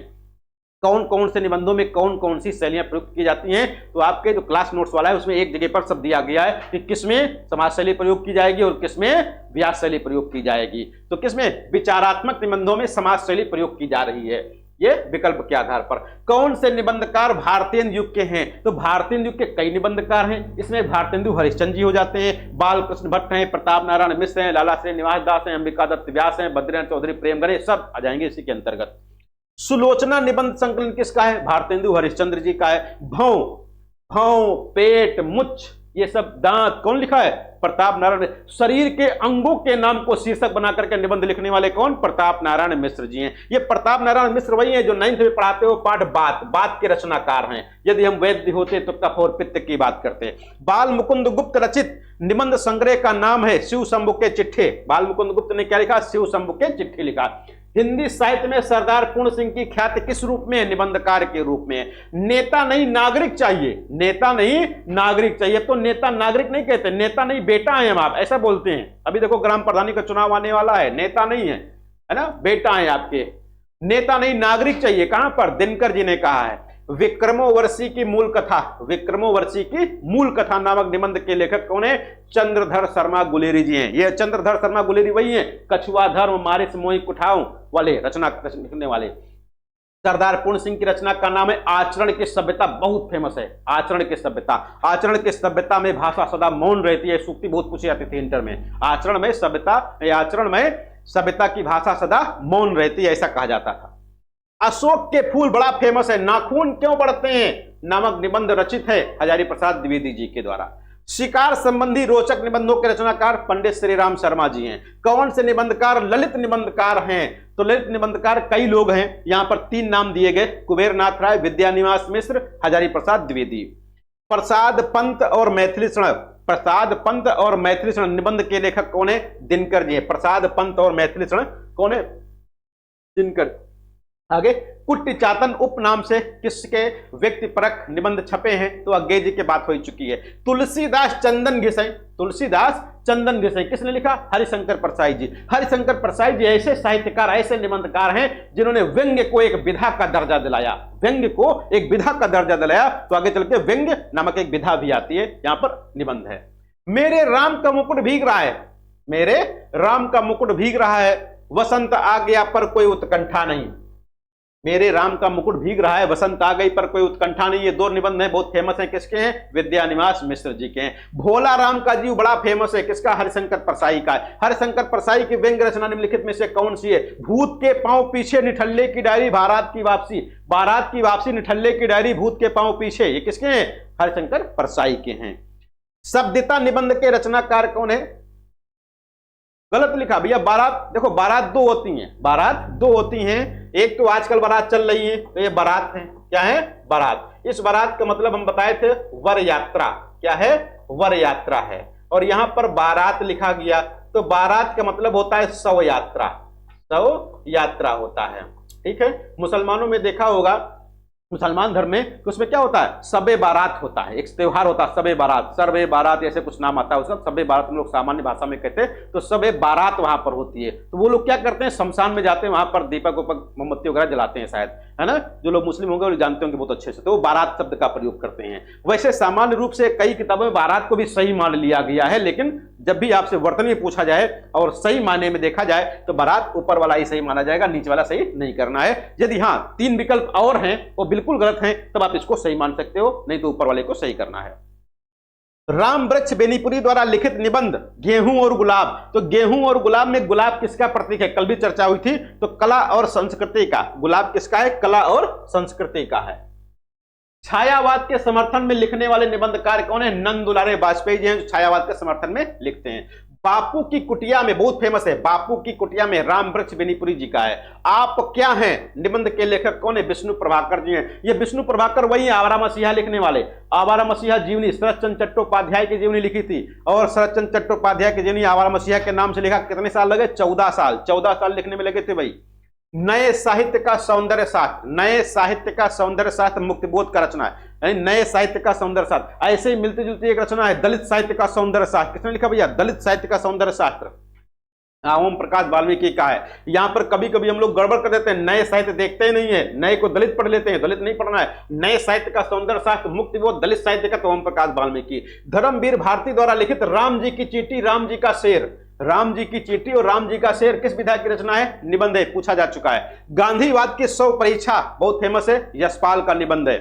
यशपाल वही है झूठा सच वाले, है ना, फूलों का कुत्ता, मेरी तेरी उसकी बात। अच्छा, मेरी तेरी उसकी बात बताए थे, मेरी तेरी उसकी बात की कथा वस्तु क्या है, कोई बताएगा भैया? मेरी तेरी उसकी बात, हाँ, 1942 में जो भारत छोड़ो आंदोलन चला था उस घटना पर आधारित है। हजारी प्रसाद द्विवेदी की वह कौन सी निबंध कृति है जो साहित्य अकादमी 1973 द्वारा पुरस्कृत हुई थी? यानी कौन सी पुस्तक हजारी प्रसाद द्विवेदी का निबंध जो साहित्य अकादमी पुरस्कार से प्राप्त हुआ? तो आलोक पर्व है। क्या है? आलोक पर्व है। वहां अशोक के फूल भी मिल जाएगा, कल्पलता भी मिल जाएगा, कुटज भी मिल जाएगा। तो नहीं मानना है किसको? आलोक पर्व पर इनको साहित्य अकादमी पुरस्कार मिला था। साहित्य अकादमी द्वारा पुरस्कृत निबंध कृति संस्कृत के 4 अध्याय। तो संस्कृत के 4 अध्याय के लेखक कौन है? दिनकर जी हैं। कुटज क्या केवल जी रहा है? कुटज क्या केवल जी रहा है? वह दूसरे के द्वार पर भीख मांगने नहीं जाता। ये पंक्तियां किसकी हैं? तो भाई कुटज क्या जी रहा है, ये किस निबंध से होगा? बिल्कुल आसान सा है, कुटज से होगा। और रचनाकार कौन है? हजारी प्रसाद द्विवेदी जी हैं। हजारी प्रसाद द्विवेदी के अनुसार नाखून का बढ़ना प्रतीक है। नाखून का बढ़ना किसका प्रतीक है? तो पाशवी प्रवृत्ति का। किसका? पाशवी प्रवृत्ति। पाशवी को और आसान भाषा में कौन लिख सकते हो? पाशविक प्रवृत्ति। पाशविक प्रवृत्ति। अब पाशविक क्या है? पशुओं जैसी, पशुओं जैसी प्रवृत्ति, यानी पशु जैसी खतरनाक वाली। तो पाशविक प्रवृत्ति का प्रतीक है। अभी पूजा जी बता रहे थे, कहां पर आया था? बिहार में आया था, टेट में। तुलसीदास चंदन घिसे किस विधा की रचना है? हरिशंकर परसाई जी। निबंध वह गद्य रचना है जिसमें लेखक किसी भी विषय पर स्वच्छंदता पूर्वक परंतु एक विशेष सौष्ठव सन्निधि और वैयक्तिकता के साथ अपने भावों, विचारों और अनुभवों को व्यक्त करता है। यह परिभाषा किसकी है? भगीरथ मिश्र जी की है। उपन्यास रहस्य के नाम से किसका निबंध लिखा गया? तो उपन्यास रहस्य के नाम से महावीर प्रसाद द्विवेदी जी ने निबंध लिखा। किस नाम से? उपन्यास रहस्य के नाम से लिखा है। संस्कृत के 4 अध्याय के अनुसार अकबर के राज्यारोहण तक सरकारी हिसाब किताब रखा जाता था। कहां पर? हिंदी भाषा में रखा जाता। किस भाषा में? हिंदी में रखा जाता था। आचार्य रामचंद्र शुक्ल के निबंध संग्रह चिंतामणि के अब तक कितने भाग प्रकाशित हो चुके? तो अब तक कितने? 4 भाग प्रकाशित हो चुके। बहुत आसान सा है। अगला रामचंद्र शुक्ल। अच्छा, रामचंद्र शुक्ल के निबंध संग्रह का नाम क्या है? तो कई नाम है। चिंतामणि विचार विधि, चिंतामणि पहले विचार विधि के नाम से आया था। रस मीमांसा भी इसी का हो जाएगा। सुलोचना निबंध किसका है? भारतेंदु हरिश्चंद्र जी का है। निबंध संग्रह शब्दता दोबारा आ गया, देखो, धर्मवीर भारती का है। अशोक के फूल के रचनाकार कौन है? हजारी प्रसाद द्विवेदी जी हैं। आलोक पर्व निबंध के रचनाकार कौन है? हजारी प्रसाद द्विवेदी। ये आलोक पर्व पर इनको 1973 में क्या मिला था? साहित्य अकादमी पुरस्कार मिला था आलोक पर्व पर। नाखून क्यों बढ़ते हैं किस विधा की रचना है? तो निबंध है नाखून क्यों बढ़ते हैं, कि निबंधकार कौन है? हजारी प्रसाद द्विवेदी जी हैं। इनमें से कौन सा निबंध हजारी प्रसाद द्विवेदी का नहीं है? कल्प वृक्ष नहीं है। कौन सा नहीं है? कल्प वृक्ष नहीं है। कल्प वृक्ष है किसका है? कल्प वृक्ष हजारी प्रसाद द्विवेदी का नहीं तो किसका है? कल्प वृक्ष है किसका? बेनीपुरी का है क्या? वासुदेव शरण अग्रवाल। अच्छा चलो, वासुदेव शरण अग्रवाल का कर लो भाई। अगला साहित्य सहचर किसका निबंध संग्रह? हजारी प्रसाद द्विवेदी का। बेकन के निबंधों का अनुवाद बेकन विचार रत्नावली के नाम से किसने किया? बहुत फेमस है। कौन? महावीर प्रसाद द्विवेदी जी ने। रत्नावली नहीं, रचनावली यहां पर होना चाहिए। रचनावली, कहीं कहीं रत्नावली लिखा होता है, कहीं कहीं रचनावली लिखा होता है, वैसे रचनावली होना चाहिए। वसंत आ गया पर कोई उत्कंठा नहीं शीर्षक निबंध के लेखक कौन है? विद्यानिवास मिश्री। मेरे राम का मुकुट भीग रहा, देखो फिर आ गया, मेरे राम का मुकुट भीग रहा है। किस प्रकार का निबंध है? ललित निबंध है। इसका संग्रहकर्ता कौन है? तो विद्यानिवास मिश्र का निबंध है। शिरीष के फूल, शिरीष के फूल किस प्रकार का निबंध है? तो ललित निबंध है। वंदे वाणी विनायको, ये भी बहुत पूछते हैं, तो वंदे वाणी विनायको किसका है? राम वृक्ष बेनीपुरी का निबंध है। लंका की एक रात, लंका की एक रात निबंध के लेखक कौन है? कुबेरनाथ राय। लंका की एक रात कुबेरनाथ राय का है। इस देश की प्रजा के हृदय पे कोई स्मृति मंदिर बना जाने की शक्ति आप में है। पर यह सब तब हो सकता है कि वैसी स्मृति की कदर आपसे हृदय में भी हो। इस पंक्तियों के लेखक कौन है? तो भाई बाल मुकुंद गुप्त जी। किसमें है? बाल मुकुंद गुप्त। शायद उसी में कहे होंगे शिव शंभू के चिट्ठे में। भाइयों अब तो नींद से जागो, भाइयों अब तो नींद से जागो, अपने देश की सब प्रकार की उन्नति करो, जिससे तुम्हारी भलाई हो, वैसी ही किताब पढ़ो। यह कथन किसने कहा है या किस निबंध से लिया गया है? तो भारतवर्षोन्नति कैसे हो सकती है उसमें से लिया गया। और किसने कहा है? तो भारतेंदु हरिश्चंद्र जी हो जाएंगे। श्रद्धा ग्रहण करने की भी एक विधि होती है, श्रद्धा ग्रहण करने की भी एक विधि होती है। मुझसे अभी सहज ढंग से श्रद्धा ग्रहण नहीं होती, अटपटा जाता हूं, अभी पार्ट टाइम श्रद्धेय हूं, अभी पार्ट टाइम श्रद्धेय हूं। यानी कि व्यंग किया जा रहा है किसके द्वारा? तो हरिशंकर परसाई जी के द्वारा किया जा रहा होगा। विकलांग श्रद्धा का दौर, किस निबंध में? विकलांग श्रद्धा का दौर में किया जा रहा है। ठिठुरता हुआ गणतंत्र, तो ठिठुरता हुआ गणतंत्र किसका? हरिशंकर परसाई का है। निबंध वह गद्य रचना है जिसमें लेखक किसी भी विषय पर स्वच्छंदता पूर्वक परंतु एक विशेष सौष्ठव सन्निहित सजीवता और वैयक्तिकता के साथ अपने भावों और विचारों को प्रकट करता है। तो ये किसका है? भगीरथ मिश्र की परिभाषा। किसकी? भगीरथ मिश्र की परिभाषा है। जब किसी भी विषय या विचार का प्रतिपादन कल्पना एवं अनुभूति के सहयोग से आकर्षक शैली में किया जाता है तो उसे साहित्यिक निबंधों में स्थान दिया जाता है। यह परिभाषा किसकी? गणपत चंद्र गुप्त की। सभी परिभाषाएं देखो निबंधों की दोबारा आ गई हैं। निबंध भेद और उसकी लेखन शैली के संबंध में अशुद्ध क्या है? तो भावात्मक निबंध समाज शैली में लिखे जाते हैं, ये थोड़ा सा अशुद्ध यहां पर है। तो भावात्मक निबंध किस शैली में लिखे जाते हैं भैया को बताएगा? भावात्मक निबंध किस शैली में? हाँ, धारा प्रवाह या धारा शैली, धारा शैली में लिखे जाते हैं या फिर प्रवाह शैली में लिखे जाते हैं, दोनों याद रखिएगा। कैसे निबंध? भावात्मक निबंध। अगला, निबंध शैली और उनके उत्कृष्ट निबंधकारों के संबंध में कौन सा विकल्प शुद्ध है? तो तरंग शैली। तरंग शैली में कौन निबंध लिखता था? तो हरिशंकर परसाई। हरिशंकर परसाई किस शैली में? तरंग शैली में निबंध लिखते थे। मतवाला मंडल के लेखकों में कौन निबंधकार सम्मिलित नहीं है? 3 लोग हैं मतवाला मंडल में, सूर्यकांत त्रिपाठी निराला, पांडे बेचन शर्मा उग्र, शिवपूजन सहाय। तो शिवपूजन सहाय, पांडे बेचन शर्मा उग्र और सूर्यकांत त्रिपाठी निराला, ये 3 लोग हैं जो मतवाला मंडल के अंतर्गत आते हैं। विनोद शर्मा छद्म नाम से, विनोद शर्मा किस नाम से? तो छद्म नाम से क्या लिखते थे? कौन सा निबंध? श्री नारायण चतुर्वेदी जी लिखते थे। तो विनोद शर्मा छद्म नाम से कौन लिखता था? श्री नारायण चतुर्वेदी जी लिखते थे। किस विद्वान ने भारतेंदु के गद्य को हंसमुख गद्य कहा?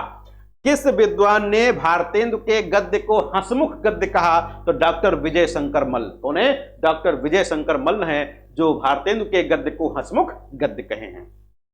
भारतेंदु के संबंध में यह किसने कहा है कि कविता में उनका संस्कार है, गद्य में विचार? कविता में उनका संस्कार है और गद्य में विचार, ये किसने कहा है? राम स्वरूप चतुर्वेदी ने। ये राम स्वरूप चतुर्वेदी वही है जिन्होंने साहित्य और संवेदना का विकास नामक इतिहास ग्रंथ लिखा था 1986 में, और 96 पर इसी इतिहास के लिए इनको व्यास सम्मान से पुरस्कृत किया गया था। भारतेंदु अपनी किस पत्रिका में स्वदेशी का प्रतिज्ञा पत्र प्रकाशित किया? अब यहां पर देखो 2 प्रकार के क्वेश्चन हो गए। एक आता है क्वेश्चन कि भारतेंदु हरिश्चंद्र जी ने किस रचना में स्वदेशी वस्तुओं का बहिष्कार किया? तो स्वदेशी वस्तुओं का बहिष्कार किया किसमें भैया कोई बताएगा? कौन सी पत्रिका थी, कौन सी रचना थी?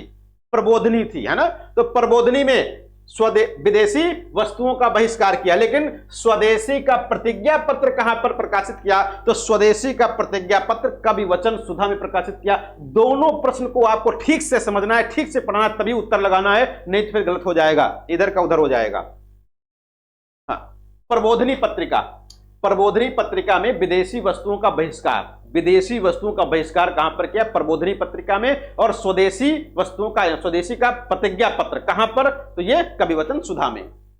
भारतेंदु हरिश्चंद्र के निबंध हैं स्वर्ग में विचार सभा का अधिवेशन, ईश्वर बड़ा विलक्षण है, एक अद्भुत अपूर्व स्वप्न, दोबारा आ गया।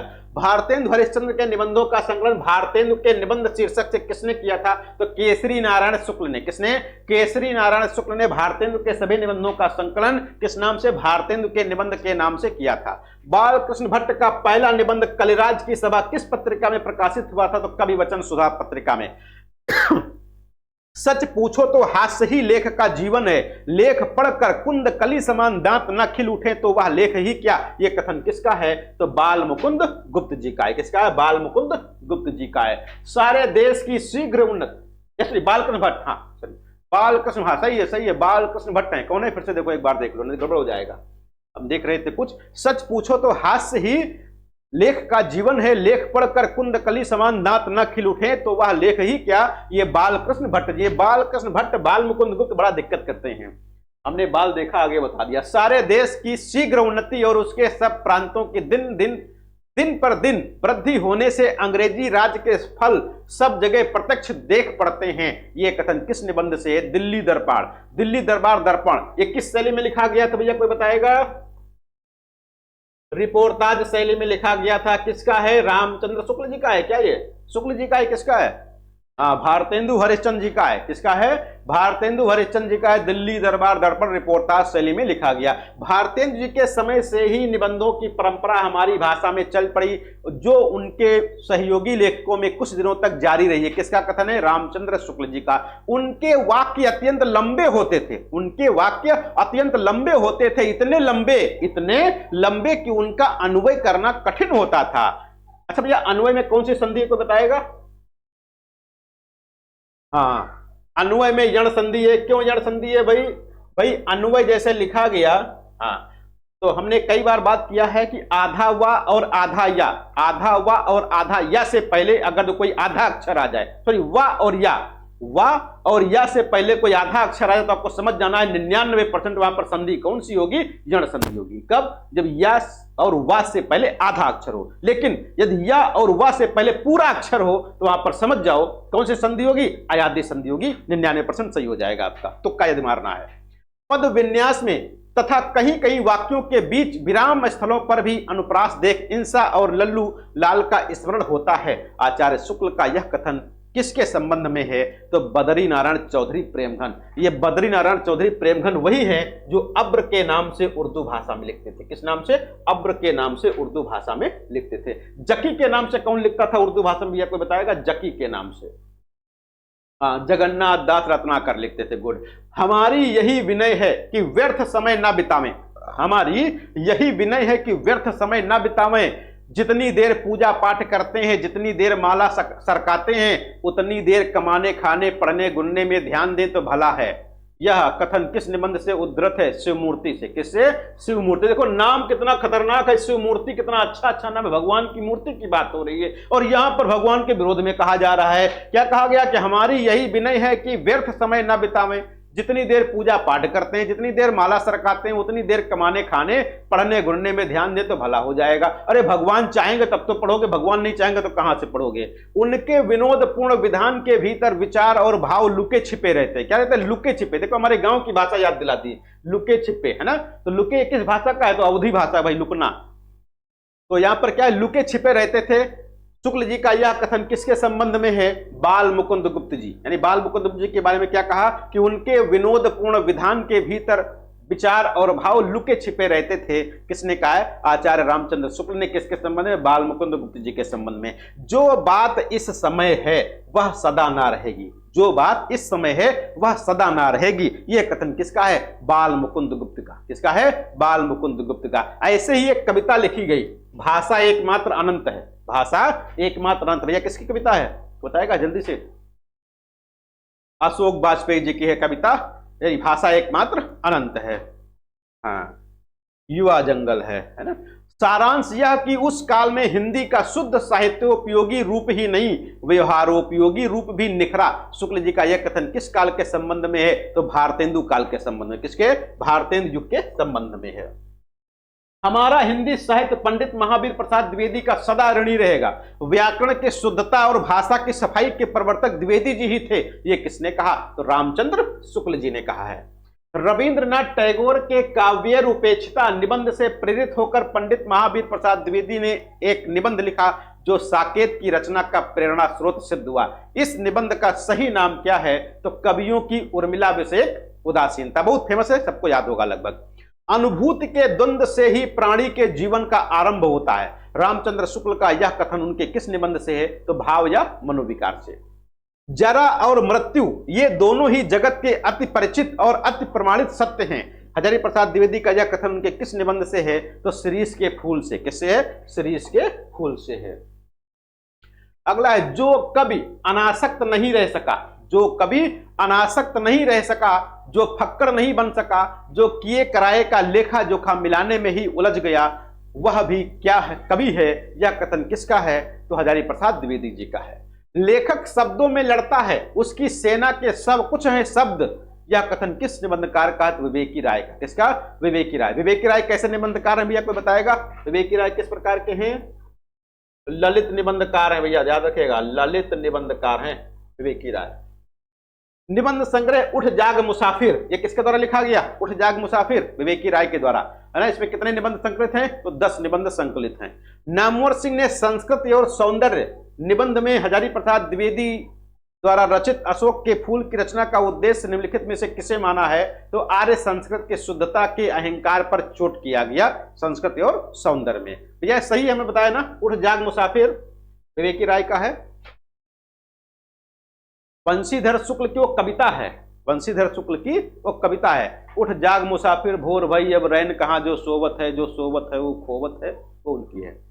अशोक के फूल की रचना का उद्देश्य निम्नलिखित में से किसे माना गया? तो यहां पर देखो, एक है संस्कृति और सौंदर्य, नामवर सिंह ने संस्कृति और सौंदर्य निबंध में हजारी प्रसाद द्विवेदी द्वारा, ये तो गड़बड़ हो गया, ये इधर का क्वेश्चन उधर हो रहा है। यहां पर देखो कुछ चीज गड़बड़ हुआ है, क्या कहा गया? अच्छा, जो कवि अनासक्त जयशंकर प्रसाद, नामवर सिंह, है ना। अच्छा सही है, सही है। नामवर सिंह ने संस्कृति और सौंदर्य निबंध में हजारी प्रसाद द्विवेदी द्वारा रचित अशोक के फूल की रचना का उद्देश्य निम्नलिखित में से क्या माना? सही है, आर्य संस्कृत की शुद्धता के अहंकार पर चोट। हमको लगा दो क्वेश्चन जुड़ गए क्या एक में। जयशंकर प्रसाद ने काव्य में आत्मा की संकल्पात्मक अनुभूति की मुख्य धारा किसे घोषित किया है? तो रहस्यवाद को। किसको? रहस्यवाद को घोषित किया है। आलोचना तथा ललित निबंध के संधि बिंदु पर लिखा गया निबंध कौन सा है? तो कुछ चंदन की कुछ कपूर की, कुछ चंदन की कुछ कपूर की, आलोचना तथा ललित निबंध के संधि बिंदु पर। प्रताप नारायण मिश्र से लेकर अब तक ललित निबंध के ढांचे में कोई मौलिक परिवर्तन नहीं हुआ, यह कथन किसका है? रामस्वरूप चतुर्वेदी जी का है। व्यंग्य रचनाएं कौन सी हैं? विकल्प दिया गया होगा, निम्नलिखित में से कौन सी रचनाएं व्यंग्य है या कौन नहीं है? तो जीप पर सवार इल्लियां, सवाल नहीं सवार, जीप पर सवार इल्लियां अपनी बीमारी, जीप पर सवार इल्लियां अपनी बीमारी, हो सकता है एक और हो। हाँ, ये 2 रचनाएं यहां पर दी गई जो कैसी हैं? व्यंग्यात्मक हैं। प्रकाशन काल के अनुसार सुमेलित कीजिए। न्याय का संघर्ष, श्रृंखला की कड़ियां, माटी की मूर्ति, अशोक के फूल। यहां पर संख्या याद नहीं रहेंगे सबको, अशोक के फूल का याद होगा सबको। यह कब प्रकाशित हुआ? 1948,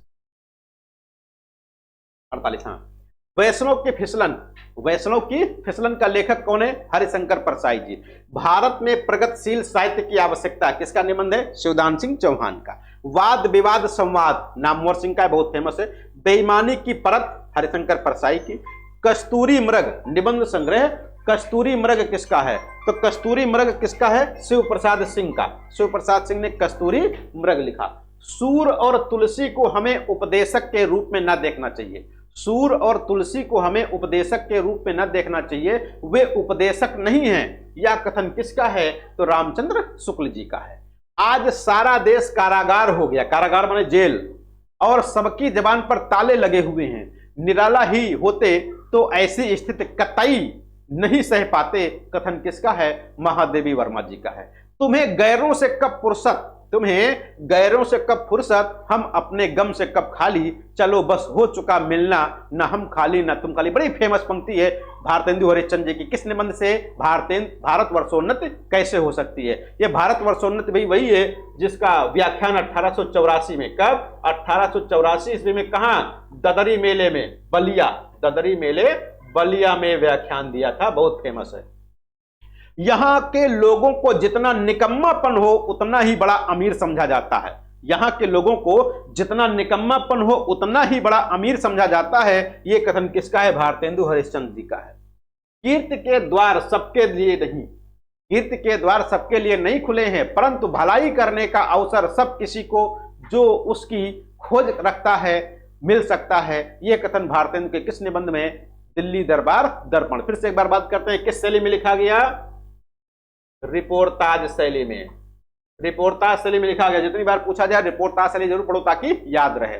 सुमित्रानंदन पंत के निबंध कौन कौन से हैं? मेरी साहित्यिक मान्यताएं, महात्मा गांधी जी और मेरा सृजन, मेरे जीवन के प्रेरक ग्रंथ, ये पंत जी के निबंध हैं। प्रकृति का अंचल, विकास सूत्र और अंतः संघर्ष, प्रभाव और बाह्य संघर्ष, नव मानवता का स्वप्न आदि निबंधों के रचनाकार कौन है? सुमित्रानंदन पंत जी हैं। नामवर सिंह ने संस्कृति और सौंदर्य में निबंध तो पढ़ चुके हैं भाई, इससे पहले है ना, ये क्वेश्चन हो चुका है। फूल, किसी बात का टोटा होने पर उसे पूरा करने की इच्छा होती है, दुख होने पर उसे बिटाना चाहते हैं, यह स्वभाव है। किस निबंध से लिया गया? तो कछुआ धर्म से, चंद्रधर शर्मा गुलेरी जी। क्या कहा गया? किसी बात का टोटा होने पर उसे पूरा करने की इच्छा होती है, दुख होने पर उसे मिटाना चाहते हैं, यह स्वभाव है। ये किसका कथन है? तो चंद्रधर शर्मा गुलेरी का। किस निबंध में? कछुआ धर्म में। बड़ी धूम से टेसू आए, लड़के लाड़ी साथ लगाए, होगा दिल्ली में दरबार, सुन पर चौक पड़ा संसार। तो सुनकर चौक पड़ा संसार किसने कहा है? बाल मुकुंद गुप्त जी। यहां पर ध्यान दीजिएगा, होगा दिल्ली में दरबार, यहां समझिएगा दिल्ली दरबार दर्पण से लिया गया है। कहां से? बाल मुकुंद गुप्त से है।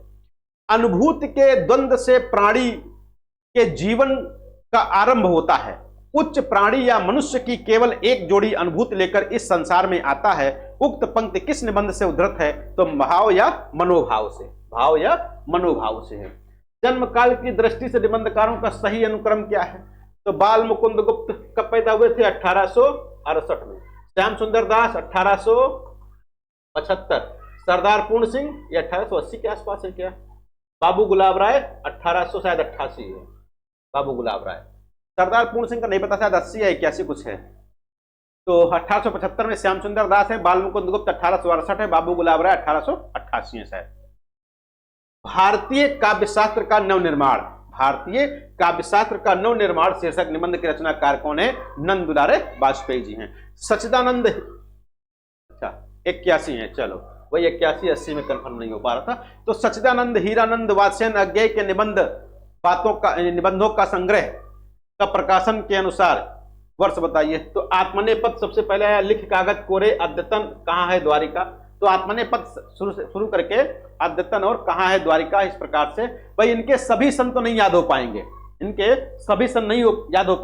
लेकिन हाँ वैसे टीजीटी और एलटी ग्रेड में ये प्रकाशन वाले कालक्रम वाले थोड़ा सा क्वेश्चन कम आते हैं, लेकिन फिर भी आपको तैयार रहना था। जो बहुत महत्वपूर्ण रचनाएं उनको जरूर याद रखिएगा, उनके प्रकाशन वर्ष भी याद रखिएगा। या कोई एक रचनाकार है, चाहे वो निबंधकार है, आलोचना है, या फिर कोई भी नाटककार या कहानीकार, उपन्यासकार है, तो पहला और आखिरी याद कर लो एक बार। ऐसे भी याद कर सकते हो, या फिर उनका कोई सूत्र बना सकते हो, उससे आपको आसानी हो जाएगी। निराला के निबंध संग्रह का प्रकाशन वर्ष के आधार पर सही अनुक्रम से नेट के क्वेश्चन होंगे शायद यहां पर दिए गए। प्रबंध पद्म, प्रबंध प्रतिमा, चाबुक और चयन है। शरद चंद्र जोशी के निबंधों का प्रकाशन वर्ष के अनुसार सही क्रम, हम भ्रष्ट के भ्रष्ट हमारे, राह किनारे बैठ, यत्र तत्र सर्वत्र, तिलस्म। प्रकाशन वर्ष के अनुसार हजारी प्रसाद द्विवेदी का पहला भाई अशोक के फूल है और आखिरी आलोक पर्व है।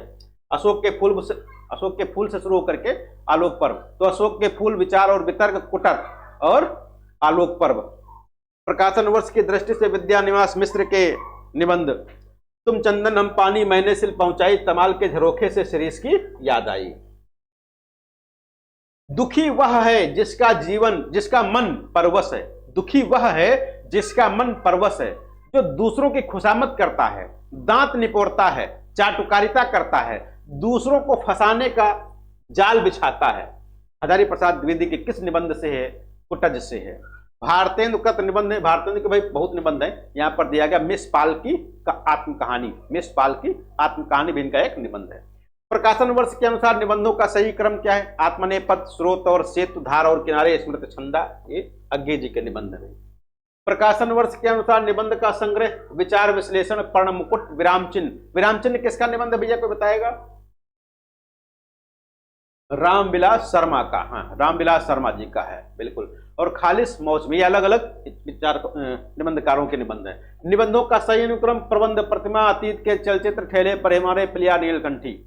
निबंधों का सही अनुक्रम, चिंतामणि, अशोक के फूल, चितवन की छां, रसा कटक। ये आसान है। चिंतामणि में रामचंद्र शुक्ल जी का है, हजारी प्रसाद द्विवेदी, फिर विद्यानिवास मिश्र पर आकर के खत्म हो गया कुबेर नाथ राय।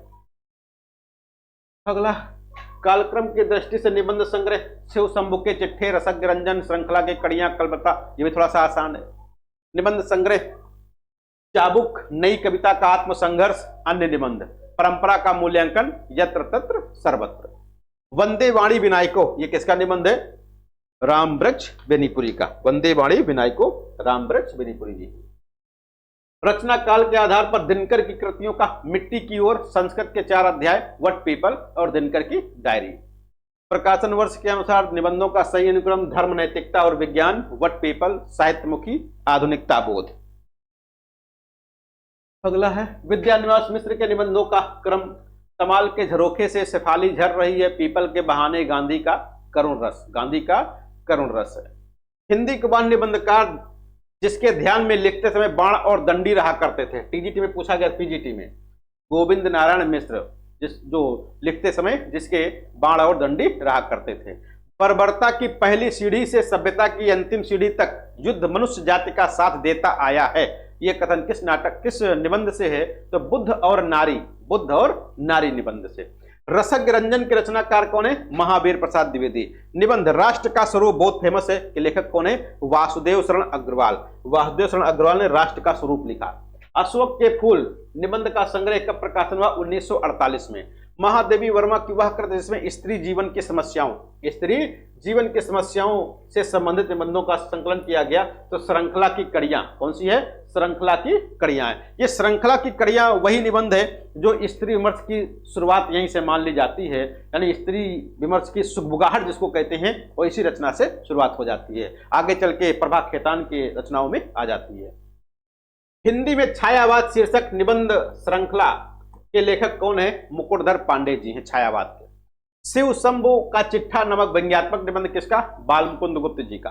आचार्य रामचंद्र शुक्ल के अनुसार श्रद्धा के प्रकार हैं प्रतिभा, शील और साधन, ये 3 प्रकार बताए गए शुक्ल जी के अनुसार। बालमुकुंद गुप्त का रचित निबंध संग्रह क्या? शिव शंभु के चिट्ठे। भौं निबंध किसका है? प्रताप नारायण मिश्र का। बात, भौं, मनोयोग, है ना, मुच्छ, दांत, पेट, ये सब किसके? प्रताप नारायण मिश्र के। प्रताप नारायण मिश्र के निबंधों की प्रधान विशेषता क्या है? विनोद प्रियता, मतलब हंसी। शिकार संबंधी श्री राम शर्मा। प्रसाद पंत और मैथिलीशरण दिनकर। अर्धनारीश्वर निबंध संग्रह रामधारी सिंह दिनकर। अर्धनारीश्वर के नाम से एक उपन्यास भी लिखा गया, किसके द्वारा भैया? अर्धनारीश्वर उपन्यास विष्णु प्रभाकर जी के द्वारा लिखा गया, बिल्कुल। नई कविता में मुक्त छंद निबंध के लेखक कौन? तो रामस्वरूप चतुर्वेदी जी। निषाद बांसुरी किस प्रकार के निबंध है? तो ललित निबंध है। प्रिया नीलकंठी तथा निषाद बांसुरी किसके हैं? कुबेरनाथ राय के। हिंदी साहित्य में सरदार पूर्ण सिंह की ख्याति किस रूप में? एक निबंधकार के रूप में। मैंने सिल पहुंचाई किसका निबंध है? विद्यानिवास मिश्र का, वो भी किस प्रकार का? ललित निबंध है। यौवन के द्वार पर आत्मकथा के लेखक कौन है? डॉक्टर देवराज। चितवन की छां, चितवन की छां के रचनाकार कौन? विद्यानिवास मिश्र जी।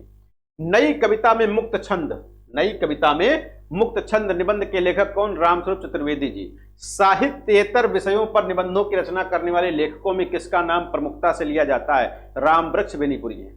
पाप का फल छिपाने वाला, पाप छिपाने वाले से अधिक अपराधी है, पर ऐसे बहुत से लोग होते हैं जो किसी का घर जलाते हाथ जलता है तो कहते हैं कि होम करते हाथ जला है।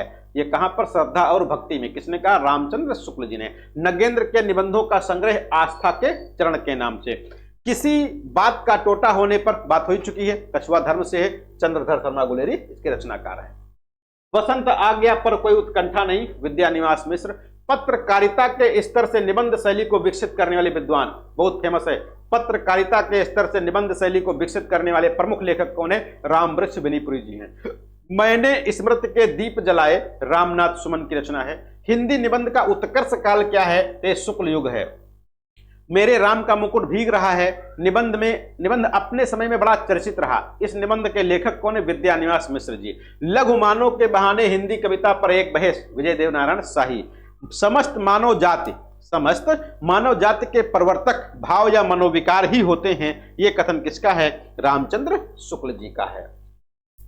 अगला है, हम मूर्ख, बलहीन और आलसी हो गए हैं। हम मूर्ख, बलहीन और आलसी हो गए हैं। हमारा धन विदेश चला जाता है, रुपये का 1.5 पाव घी बिकता है, स्त्री शिक्षा का अभाव है, शुक्ल ने ऐसा कहा है। कहां पर? तो कविता क्या है? निबंध में कहा है। मजदूरी और प्रेम शीर्षक निबंध के रचनाकार कौन? सरदार पूर्ण सिंह। आचरण की सभ्यता सरदार पूर्ण सिंह। विक्रमोर्वशी की मूल कथा चंद्रधर शर्मा गुलेरी।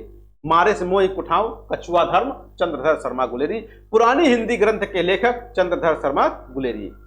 किस प्रकार के निबंधों में बुद्ध तत्व प्रमुख होता है? तो विचारात्मक निबंधों में बुद्ध तत्व प्रमुख होता है। और किस प्रकार के निबंधों में समाज शैली प्रयुक्त होती है? तो विचारात्मक निबंधों में समाज शैली प्रयुक्त होती है। अब आगे बात आती है किसकी? नाटक और एकांकी की। ये तो बात हो गई निबंध पर। निबंध पर अब तक भाई इतने ही क्वेश्चन आपकी परीक्षा में पूछे गए, जो पूरे हिंदुस्तान की परीक्षाएं, हो सकता है कुछ क्वेश्चन छूट भी गए हों, लेकिन कोशिश की गई है कि लगभग सभी क्वेश्चन यहाँ पर दिए गए हों।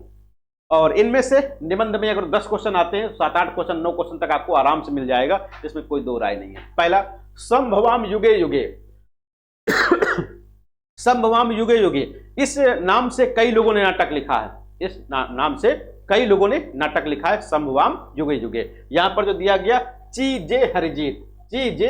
हरिजीत। वैसे इस नाम से विद्या सिंह ने भी एक नाटक लिखा है। किसने लिखा? विद्या सिंह ने भी इस नाम से एक नाटक लिखा है। इनमें से नाग बोडस द्वारा लिखित नाटक बहुत फेमस है, खूबसूरत बहू, कई बार चर्चा हुई। खूबसूरत बहू नाग बोडस की। अच्छा, एक खूबसूरत बला है, ये किसकी है? खूबसूरत बला आगा हस्र कश्मीरी।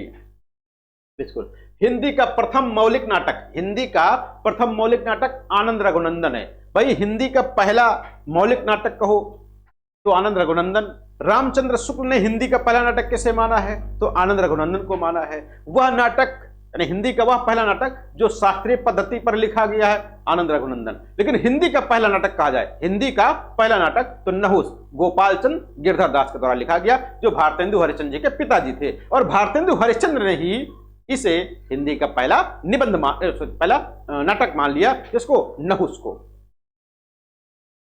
आनंद रघुनंदन नाटक किसने लिखा है? राजा विश्वनाथ सिंह ने। बाबू तोताराम ने जोसेफ एडिसन के नाटक कैटो का अनुवाद किस नाम से किया? कैटो, कैटो का मतलब कृतांत, कृतांत मतलब काटने वाले से, तो कैटो का अनुवाद कृतांत के नाम से किया है। कबीरा खड़ा बाजार में, इस पुस्तक के लेखक कौन? भीष्म सायनी, बहुत फेमस नाटक है इनका। नहुस नाटक के लेखक गिरधर दास का भारतेंदु से क्या संबंध है? तो पिता का संबंध जो भी बताया गया। नाट्य शास्त्र के रचनाकार कौन? भरत मुनि है। भारतेंदुकृत भारत दुर्दशा, भारतेंदुकृत भारत दुर्दशा किस प्रकार का नाटक है? तो नाटक साहित्य है, या नाट्य रासक भी इसको कहते हैं। भारत दुर्दशा को नाट्य रासक भी कहते हैं, और नाटक साहित्य तो है ही, नाटक के अंतर्गत तो आएगा ही। भारतेंदु के नाटक कौन कौन है? भाई भारतेंदु हरिश्चंद्र जी ने 18 नाटक लिखे अपने जीवन, 17 नाटक लिखे। कितने? 17 नाटक लिखे अपने जीवन काल में भारतेंदु हरिश्चंद्र जी ने। लेकिन कोई एक ऐसा विद्वान है जो भारतेंदु हरिश्चंद्र जी के 22 नाटकों की बात करता है, वो कौन है? राधा कृष्ण दास हैं। तो राधा कृष्ण दास ने भारतेंदु हरिश्चंद्र द्वारा लिखे गए नाटकों की संख्या कितने मानी है? तो 18 मानी है, 22 मानी है। 20 है? अच्छा 20 है, तो 20 मान लिया, 20 गुड। और दूसरा 17, तो 17 भाई सामान्य रूप से माना ही जाता है, तो 20 हो गए। राधा कृष्ण दास ने 20 मान लिया, और 17 सामान्य रूप से। इनमें से 8 या 9 मौलिक और नाटक अनुदित दोनों में बड़ा विवाद है। कहीं 8 मौलिक, कहीं 8 अनुदित, कहीं 9 मौलिक, कहीं 9 अनुदित, ऐसे मान लिया जाता है। तो जैसे भी हो अब मान सकते हो, क्योंकि एक नाटक इनका ऐसा है सत्य हरिश्चंद्र, जिसको कुछ लोग अनुदित मानते हैं और कुछ लोग मौलिक मानते हैं। यहां पर कौन कौन है नाटक? वैदिकी हिंसा, हिंसा न भवत, भारत दुर्दशा, अंधेर नगरी। ये अंधेर नगरी वही है, अंधेर नगरी, चौपट राजा, टके सिर भाजी, टके सिर खाजा। एक रात में लिखा गया, एक रात्र में ही लिख दिया गया था। चंद्रावली नाटिका के लेखक कौन? भारतेंदु हरिश्चंद्र। भारतेंदु के नाटककार कौन? लाला श्रीनिवास दास। लाला श्रीनिवास दास, प्रताप नारायण मिश्र और स्वयं भारतेंदु हरिश्चंद्र इस युग के नाटककार हैं। भारतेंदु के मौलिक नाटक कौन है? वैदिकी हिंसा, हिंसा न भवत, भारत दुर्दशा, विशेष विस्मोषधम। यहां पर ध्यान दीजिएगा, जब भी कभी पूछा जाए कौन भारतेंदु का मौलिक नाटक है या कौन नहीं है, तो जो पुरानी रचनाएं हैं उन रचनाओं के आधार पर अगर कोई नामकरण किया गया है तो मतलब समझ जाओ कि वो किसी न किसी का अनुदित किया गया होगा। तो कई नाटक इनके ऐसे हैं, चर्चा होगी, जो इनके अनुदित हैं। यहां पर मौलिक की बात हो रही है। जैसे मर्चेंट ऑफ वेनिस, देखो यही आ गया। मर्चेंट ऑफ वेनिस का अनुवाद किस नाम से? दुर्लभ बंधु के नाम से किया है। कलि कौतुक रूपक के रचनाकार कौन है? कलि कौतुक रूपक के रचनाकार यहाँ पर प्रताप नारायण मिश्र जी हैं। सती चंद्रावली, सती चंद्रावली और अमर सिंह राठौर, सती चंद्रावली और अमर सिंह राठौर नाटकों की रचना किसने की है? राधाचरण गोस्वामी जी ने की है। जयशंकर प्रसाद द्वारा रचित नाटक कौन सा है? स्कंदगुप्त है, चंद्रगुप्त है, ध्रुव स्वामिनी है, जन्मेजय का नागयज्ञ है, विशाख है, राजश्री है, कई नाटक हैं। वैदिकी हिंसा, हिंसा नवोत नाटक किसका है? भारतेंदु हरिश्चंद्र जी का है। रंगमंच नाटक के अनुकूल होना चाहिए, न कि नाटक रंगमंच के अनुकूल होना चाहिए, किसने कहा है? जयशंकर प्रसाद। बहुत फेमस कथन है, पूछा जाता है। मिस्टर अभिमन्यु नाटक के रचनाकार कौन? लक्ष्मी नारायण लाल हैं। जिन पावन सो चलत तुम लोक वेद की गैल, सो न पाव या सर धरो जल है जई है मैल। ये पंक्तियां कहां से? भारतेंदु हरिश्चंद्र जी से ली गई, भारतेंदु हरिश्चंद्र जी की हैं। जिस नाटक में एक ही अंक होता है उसे एकांकी कहते हैं। जिस नाटक में एक ही अंक होता है उसे एकांकी कहते हैं। एकांकी की एक परिभाषा ही दे दी गई, एक अंक वाले नाटक को एकांकी कहते हैं। एक अंक वाले नाटक को क्या कहते हैं? एकांकी कहते हैं, ये मान लिया गया। दुर्गा एकांकी की रचनाकार कौन है? दुर्गा पिछली बार पूछा गया था, जीआईसी प्रवक्ता में पूछा गया था, दुर्गा एकांकी की रचनाकार कौन है? तो उदय शंकर भट्ट जी हैं। भारतेंदु नाटक मंडली द्वारा अभिनीत पहला नाटक सत्य हरिश्चंद्र। ध्यान दीजिएगा, हिंदी का पहला नाटक जो अभिनय किया गया हो, यानी हिंदी का पहला अभिनीत नाटक, तो वो जानकी मंगल है, जिसमें भारतेंदु हरिश्चंद्र ने स्वयं भूमिका निभाई थी। किसकी भूमिका निभाई थी भैया, कोई बताएगा? लक्ष्मण की भूमिका निभाई थी। गुड। और भारतेंदु नाटक मंडली द्वारा जो अभिनीत नाटक है वो पहला है, वो सत्य हरिश्चंद्र है। इसमें जो भारतेंदु जी थे वो हरिश्चंद्र की भूमिका निभाए थे, हरिश्चंद्र जी की भूमिका निभाए थे भाई। अंधा युग में युयुत्स की चिंता है, मानव भविष्य की रक्षा। युयुत्स, युयुत्स किसको कहते हैं भैया, कोई बताएगा? वाक्यांश के लिए एक शब्द में। हाँ, युद्ध की इच्छा रखने वाला, युद्ध की इच्छा रखने वाले का युयुत्स कहते हैं। एक क्वेश्चन पूछ लिया गया, वैसे इसको भी कुछ अभिशाप मिला हुआ था, लेकिन एक बार क्वेश्चन पूछा गया असिस्टेंट प्रोफेसर ने पिछली बार वाली परीक्षा में कि अंधा युग का वह कौन सा पात्र है जो शापित जीवन जीने के लिए विवश है? तो वहां पर अश्वत्थामा था। क्या था? अश्वत्थामा था। जहां ना धर्म ना बुद्धि ना नहीं नीति न सुजन समाज, ऐसा ही आपू ही नशे जैसे चौपट राज। ये अंधेर नगरी से लिया गया। तो अंधेर नगरी के किस चरित्र से इस काव्यात्मक संवाद को कहलवाया गया है? तो गुरु और महंत से कहलवाया गया। चंद्रगुप्त नाटक में किस पात्र की बात पर प्रतिक्रिया व्यक्त करते हुए चाणक्य ने कहा था, मेरे पास पाणिनि में सिर खपाने का समय नहीं, भाषा ठीक करने से पहले मैं मनुष्यों की भाषा ठीक करना चाहता हूं। तो मैं मनुष्यों की भाषा ठीक करना चाहता हूं। तो ये किसने कहा? वररुचि ने। किसने? वररुचि। औरंगजेब की आखिरी रात, जीआईसी प्रवक्ता कई बार पूछा गया। औरंगजेब की आखिरी रात रामकुमार वर्मा की एकांकी है। यहां रहना मना है, यहां रहना मना है नाटक किसका है? ममता कालिया का है। हिंदी में गीत नाट्य परंपरा की शुरुआत किससे? तो करुणालय, जो कि प्रसाद जी के द्वारा लिखा गया। तो हिंदी का पहला गीत नाट्य करुणालय है, प्रसाद जी के द्वारा लिखा गया। किस नाटककार ने अपने नाटकों के लिए रंगमंच को अनिवार्य नहीं माना? जयशंकर प्रसाद। चंद्रगुप्त नाटक के पात्र कौन कौन है? मालविका, सुवासिनी और कार्नेलिया, स्त्री पात्र। मालविका, सुवासिनी, कार्नेलिया। अरुण या मधुमेह देश हमारा जहां पहुंच अनजान क्षितिज को मिलता है एक सहारा, किसने कहा? चंद्रगुप्त नाटक में। कौन गाता भैया, कोई बताएगा?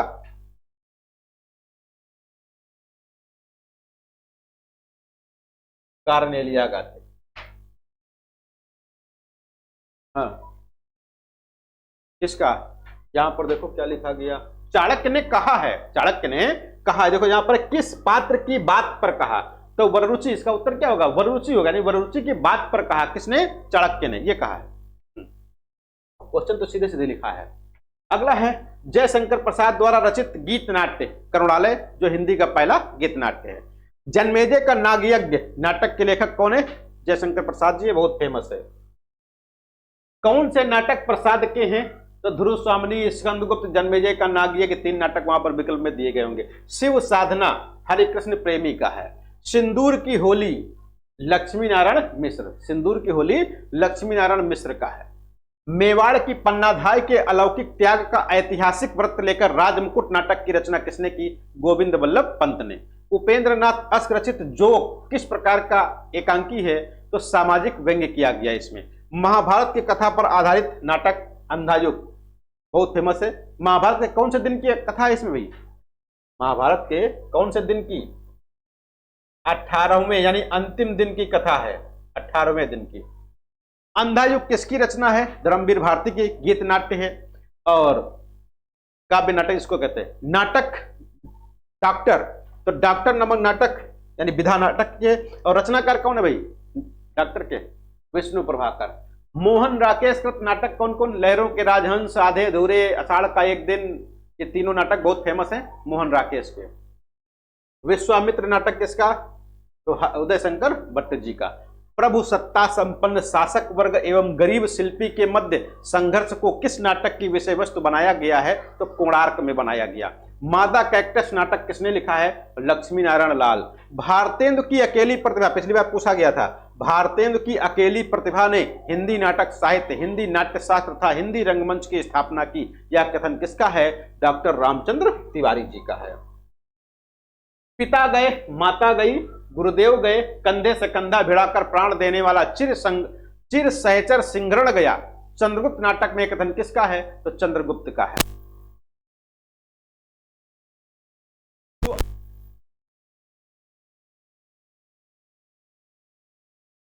से चंद्रगुप्त से। आवाज चली गई, देखो भी आवाज नहीं आ रही क्या? आ रही है ना? हाँ, थोड़ी सी जगह बदलो बस आ जाएगी। अंधा युग में कुल कितने अंक हैं? तो 5 अंक। अंधा युग में कुल कितने अंक हैं? 5 अंक हैं। कल एक कौतुक रूपक किसका? प्रताप नारायण मिश्र का। गौतम बुद्ध के आख्यान पर, गौतम बुद्ध के कहानी पर लिखा गया नाटक कौन सा? लहरों के राजहंस। अग्निलीक बहुत फेमस है काव्य नाटक, भारत भूषण अग्रवाल का। 8वां सर्ग किस विधा की पुस्तक है? तो 8वां सर्ग नाटक है। 8वां सर्ग क्या है? तो 8वां सर्ग नाटक है। सर्वाधिक ऐतिहासिक नाटक लिखे किसने? जयशंकर प्रसाद ने। इनमें से किसने सर्वाधिक ऐतिहासिक नाटक लिखे? जयशंकर प्रसाद। आधुनिक एकांकी के जनक रामकुमार वर्मा, एकांकी के जनक जयशंकर प्रसाद। चरणदास चोर बहुत फेमस है, हबीब तनवीर का नाटक है। एक और द्रोणाचार्य बहुत फेमस है, शंकर शेष का नाटक। उत्तर प्रियदर्शी अज्ञे जी का है। शारदिया जगदीश चंद्र माथुर। अंधा कुआं लक्ष्मी नारायण लाल। हानूस भीष्म साहिनी का, हानूस भीष्म साहिनी का। आचार्य शुक्ल के अनुसार हिंदी का प्रथम नाटक आनंद रघुनंदन, रचनाकार विश्वनाथ सिंह। भारतेंदु कृत प्रथम नाटक विद्या सुंदर जो कि अनुदित है।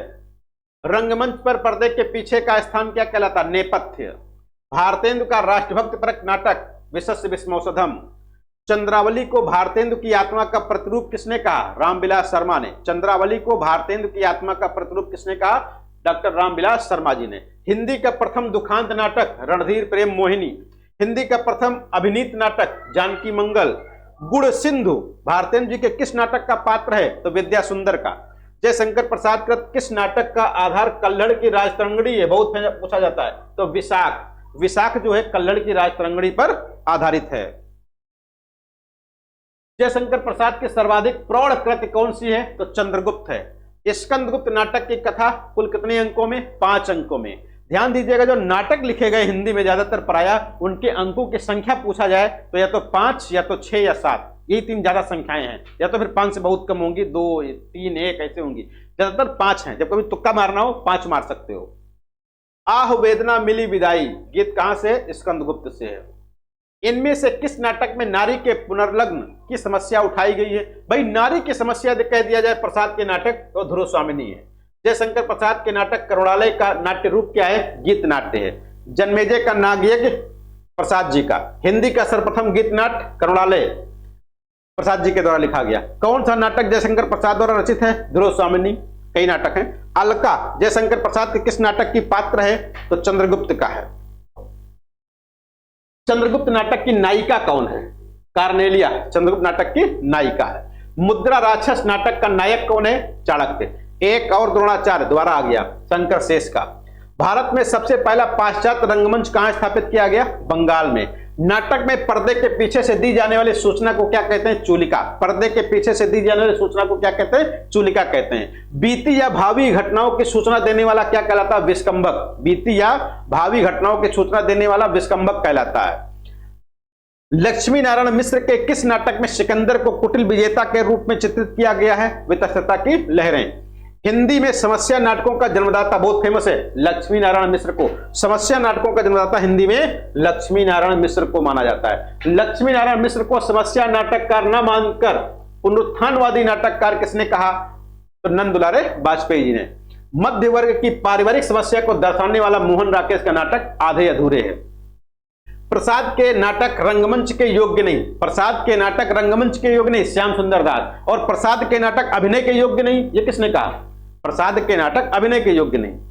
हाँ, अगर अभिनय के योग्य नहीं तो हजारी प्रसाद द्विवेदी, और रंगमंच के योग्य नहीं तो श्याम सुंदर दास। अच्छा, रामकुमार वर्मा क्या कहे थे? रामकुमार वर्मा जी कुछ कहे क्या इनके नाटकों के संबंध में? चलो, भारतेंदु का अंतिम व अधूरा नाटक सती प्रताप किस आरंभिक नाटक में शास्त्रीय नियमों के अनुसार नांदी पाठ, विष्कंभक, भरत वाक्य और आदि का प्रयोग मिलता है? तो आनंद रघुनंदन। यदि कभी पूछ लिया जाए तो यही पूछा गया तो ठीक है, नहीं पूछा गया तो शास्त्रीय नियमों का पालन किस नाटक में किया गया? हिंदी का पहला नाटक शास्त्रीय नियमों के आधार पर लिखा गया, तब भी आनंद रघुनंदन होगा। वह कथांश जिसे कोई पात्र अपने आप इस ढंग से कहता है कि कोई दूसरा उसे न सुन पाए, तो स्वगत कहते हैं। क्या कहते हैं? स्वगत, मतलब अपने मन में ही, अपने मन में ही स्वगत कहते हैं, अपने आप जिसको कहते हैं। नेशनल स्कूल ऑफ ड्रामा के संचालक कौन है? ब्रजमोहन साह, बहुत फेमस है। असुर सुंदरी नाटक के प्रणेता कौन है? उदय शंकर भट्ट हैं। लक्ष्मी नारायण मिश्र के नाटकों का सही अनुक्रम क्या है? राजयोग, चक्रव्यूह, सिंदूर की होली, सन्यासी। सिंदूर की होली, सन्यासी बहुत फेमस नाटक हैं लक्ष्मी नारायण मिश्र के। मुसलमानों की राष्ट्रीय भावना को चित्रित करने वाला नाटक कौन सा? शेरशाह है। उपेंद्र नाथ अश्क की सर्वाधिक प्रौढ़ नाट्य कृति कौन सी है? तो अंजो दीदी। अंजो दीदी उपेंद्र नाथ अश्क का बहुत फेमस नाटक है। निम्नलिखित में से किस नाटक में साम्राज्यवाद और स्वतंत्र भावना की टकराहट का सफल चित्रण हुआ है? रंग दे बसंती चोला है। किसका नाटक है भैया, कोई बताएगा? रंग दे बसंती चोला भीष्म साहनी का नाटक है। अंधा युग की विधा क्या है? तो अंधा युग काव्य नाटक है। अंधा युग काव्य नाटक है। सुमित्रानंदन पंत की नाट्य रचना कौन सी? ज्योत्सना। रजत शिखर की विधा क्या है? नाट्य गीत है। हिंदी में असंगत नाटकों का जन्मदाता बहुत फेमस है, भुवनेश्वर को माना गया। मोहन राकेश का नाटक, तो मोहन राकेश का नाटक लहरों के राजहंस, आधे अधूरे, आषाढ़ का एक दिन, ये तीन बहुत फेमस है। मध्य वर्ग की पारिवारिक समस्या को दर्शाने वाला मोहन राकेश का नाटक आधे अधूरे। भारत के प्रथम प्रधानमंत्री जवाहरलाल नेहरू और ब्रह्मवर्त के पहले राजा पृथु के बीच विलक्षण साम्य का आलोचनात्मक और सहानुभूतिपूर्ण अध्ययन किस नाटक का उपजीव्य है? तो पहला राजा। पहला राजा, एक पहला राजा से संबंधित एक गांधी जी पर लिखा गया है ना? वो कौन सा नाटक है? पहला गिरमिटिया। ये क्या है? उपन्यास है। गिरिराज किशोर का उपन्यास है। यहां पर हम लोग कई बार बात करते हैं कि यहां पर हम लोग गलतियां कर जाते हैं। पहला राजा और पहला गिरमिटिया। तो पहला गिरमिटिया दक्षिण अफ्रीका, कौन? गिरिराज किशोर, इसके ऊपर गांधी जी पर। और पहला राजा, राजा का मतलब प्रधानमंत्री, जान जाओ, इतना समझाओ। राजा मतलब प्रधानमंत्री कौन था? जवाहरलाल नेहरू थे। अगला है श्रीनिवास दास के नाटक। ये श्रीनिवास दास मतलब लाला श्रीनिवास दास। रणधीर प्रेम मोहिनी, तप्ता संवरण, संयोगिता स्वयंवर। राजा लक्ष्मण सिंह ने अभिज्ञान शाकुंतलम का अनुवाद कब किया? 1862। कहीं कहीं 1861 भी मिल जाता, दोनों सही है, 62 या 61। कालिदास के चरित्र से संबंधित नाटक 8वां सर्ग, कंधे पर बैठा था सांप, आषाढ़ का एक दिन। ये सभी नाटकों में कालिदास चित्रित हुए। कितना अनुभूतिपूर्ण था वह एक क्षण का आलिंगन। कितना अनुभूतिपूर्ण था, कितना अनुभूतिपूर्ण था वह एक क्षण का आलिंगन। कथन किस रचना से है? ध्रुव स्वामिनी से है। जय वर्धमान नाटक के लेखक कौन है? तो जय वर्धमान नाटक के रचनाकार रामकुमार वर्मा जी। आगा हस्र कश्मीरी द्वारा रचित नाटक है गंगा अवतरण, भीष्म प्रतिज्ञा, दिल की प्यास। लक्ष्मी नारायण लाल द्वारा रचित नाटक सूर्यमुख, सूखा सरोवर, अब्दुल्ला दीवाना। अब्दुल्ला दीवाना पूरा एक ही में है, तो अब्दुल्ला दीवाना पूरा एक में हो जाएगा। राधे श्याम कथावाचक द्वारा रचित नाटक वीर अभिमन्यु, सती पार्वती और श्री कृष्ण अवतार है। निम्नलिखित में से किस नाटक के क्षेत्र में इंडियन शेक्सपियर कहा गया? तो किसे नाटक के क्षेत्र में इंडियन शेक्सपियर कहा गया? तो आगा हस्र कश्मीरी को इंडियन शेक्सपियर कहा गया है। चंद्रावली नाटिका के लेखक भारतेंदु हरिश्चंद्र। इनमें से कौन सा भारतेंदु जी का नाटक अनुदित है? तो विद्या सुंदर अनुदित है। भारत दुर्दशा नाटक के रचनाकार कौन है? भारतेंदु हरिश्चंद्र जी हैं। पांचवें पैगंबर नामक व्यंग्य रचना किसकी है? भारतेंदु हरिश्चंद्र जी की। कौन सी रचना भारतेंदु जी की नाट्य रासक है? भारत दुर्दशा। हिंदी का प्रथम दुखांत नाटक रणधीर प्रेम मोहिनी, बहुत फेमस है। संयोगिता स्वयंवर किस विधा की रचना है? नाटक की। स्वर्ग की झलक व अंधी गली के लेखक कौन है? उपेंद्र नाथ अस्क जी हैं। जैसे को तैसा बहुत फेमस नाटक है, गोपाल राम गहमरी का। मोहन राकेश के अपूर्ण नाटक पैर तले की जमीन को किसने पूरा किया? तो कमलेश्वर ने।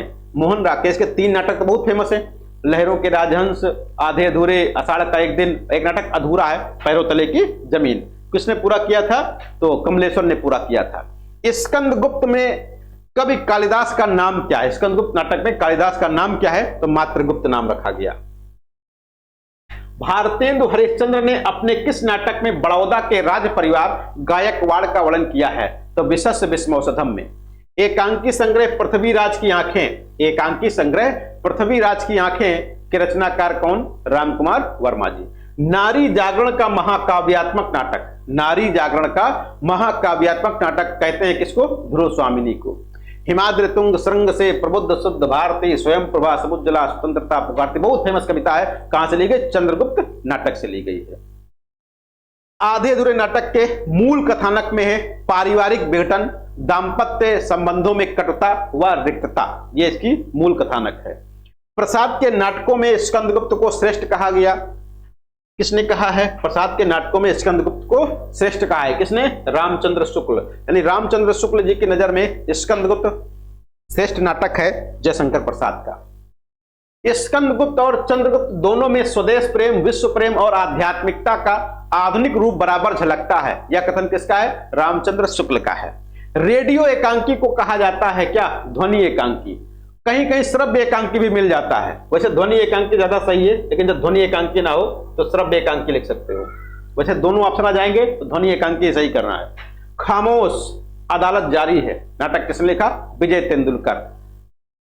दूसरा है नाटक को पंचम वेद मानने वाले भरत मुनि। लहरों के राजहंस नाटक मोहन राकेश का। एक और द्रोणाचार्य शंकर शेष। स्कंदगुप्त नाटक में विदूषक का नाम क्या है? तो मुदगल। विदूषक का नाम क्या है? मुदगल। चौपट चपेट किशोरीलाल गोस्वामी का नाटक। श्रृंगार और वीर प्रधान नाटक कौन सा है? श्रृंगार और वीर रस प्रधान नाटक मयंक मंजरी है। सूर्य की अंतिम किरण से सूर्य की पहली किरण तक किसकी नाटक करती है? सुरेंद्र वर्मा की। 8वां सर्ग किस विधा की रचना है? नाटक है। हानूस भीष्म साहिनी का। कबीरा खड़ा बीच बाजार में, कबीरा खड़ा बाजार में भीष्म साहिनी। विश्वामित्र उदय शंकर भट्ट। चरणदास चोर हबीब तनवीर। लहरों के राजहंस आषाढ़ का एक दिन मोहन राकेश। मध्यम वर्ग की पारिवारिक समस्या आधे अधूरे। चंद्रगुप्त नाटक में क्रांति उपस्थित है, यह चेतावनी है किसकी? अनंत देवी की। प्रसाद क्या स्कंदगुप्त की है? स्कंदगुप्त नाटक में क्रांति उपस्थित है, यह चेतावनी किसकी? स्कंदगुप्त की है, अनंत देवी की नहीं है। अच्छा, अगला प्रसाद का वह नाटक जो राजतरंगिणी पर आधारित, प्रसाद का वह नाटक जो राजतरंगिणी पर आधारित, बहुत फेमस है, कई बार पूछा गया भाई। कल्हड़ के राजतरंगिणी पर विशाख है। आह वेदना मिली विदाई, मैंने भ्रमवश जीवन संचित मधुकरियों की भीख लुटाई, ये कहां पर है? तो प्रसाद के स्कंदगुप्त नाटक में। किसमें? स्कंदगुप्त नाटक में है। हिंदी में समस्या नाटकों के प्रवर्तन का श्रेय किसको? लक्ष्मी नारायण मिश्र को, कई बार पूछा गया। विलक्षण बात यह है कि आधुनिक गद्य साहित्य के परंपरा का प्रवर्तन नाटकों से हुआ, किसने कहा? रामचंद्र शुक्ल जी ने, कई बार पूछा गया। यानी यहीं से आप जान सकते हो कि गद्य विधा का विकास अगर बात किया जाए हिंदी में हुआ तो किस विधा से हुआ? तो नाटकों से हुआ है। बकरी, जिसकी कल चर्चा हो रही थी, बहुत फेमस है, सर्वेश्वर दयाल सक्सेना का नाटक। बकरी विलाप विजय किसका है? रचना काव्य भारतेंदु हरिश्चंद्र। वह स्थान जहां नृत्य नाटक खेल आदि हो कहा जाता है रंगमंच। हानूस भीष्म साहिनी। हिंदी का प्रथम दुखांत नाटक रणधीर प्रेम मोहिनी, किसके द्वारा लिखा गया भैया? रणधीर प्रेम मोहिनी, लाला श्रीनिवास दास का। भारतेंदु हरिश्चंद्र के रूपकों में से भाण है विशस्य विस्मोषधम, किस प्रकार का है? भाण है। अच्छा, भाण नाटक का जो क्या नाम है, पात्र होता है, कैसा होता है? धूर्त होता है। विद्रोहिणी अंबा नाटक के रचयिता उदय शंकर भट्ट। समझदारी आने पर यौवन चला जाता है, जब तक माला गूंथी जाती है फूल को मला जाते हैं, जयशंकर प्रसाद के चंद्रगुप्त नाटक में कथन किसका? चाणक्य का। हिंदी नाटकों के मंचन में यक्षगान का प्रयोग करने वाला प्रयोग किस निर्देशक ने किया है? तो गिरीश कर्नाड ने। किसने किया है? गिरीश कर्नाड ने किया है। नेपथ्य राग किसका नाटक है? मीराकांत। नेपथ्य राग बहुत फेमस है, मीराकांत है। ताजमहल का टेंडर यह नाटक किसका है? अजय शुक्ला जी का। वह प्रसिद्ध हिंदी साहित्यकार जिसने शेक्सपियर के 12 नाटकों का हिंदी में अनुवाद किया, रांगे राघव जी हैं। लड़ाई नाटक के रचनाकार सर्वेश्वर दयाल सक्सेना। हाँ बिल्कुल, इसीलिए तो कहा गया।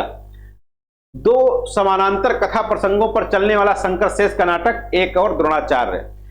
रामेश्वर प्रेम का वह नाटक जो बेन जॉनसन के नाटक बालून एवं दी फॉक्स का हिंदी रूपांतरण किया गया, लोमड़ वेश। भाई फॉक्स माने लोमड़ी होती है, तो लोमड़ वेश कहा गया। इनमें गौतम बुद्ध के आख्यान पर तो लहरों के राजहंस, महाभारत की कथा पर 18वें दिन की कथा अंधा युग में। कितने अंक हैं? अंक कितने अंधा युग में?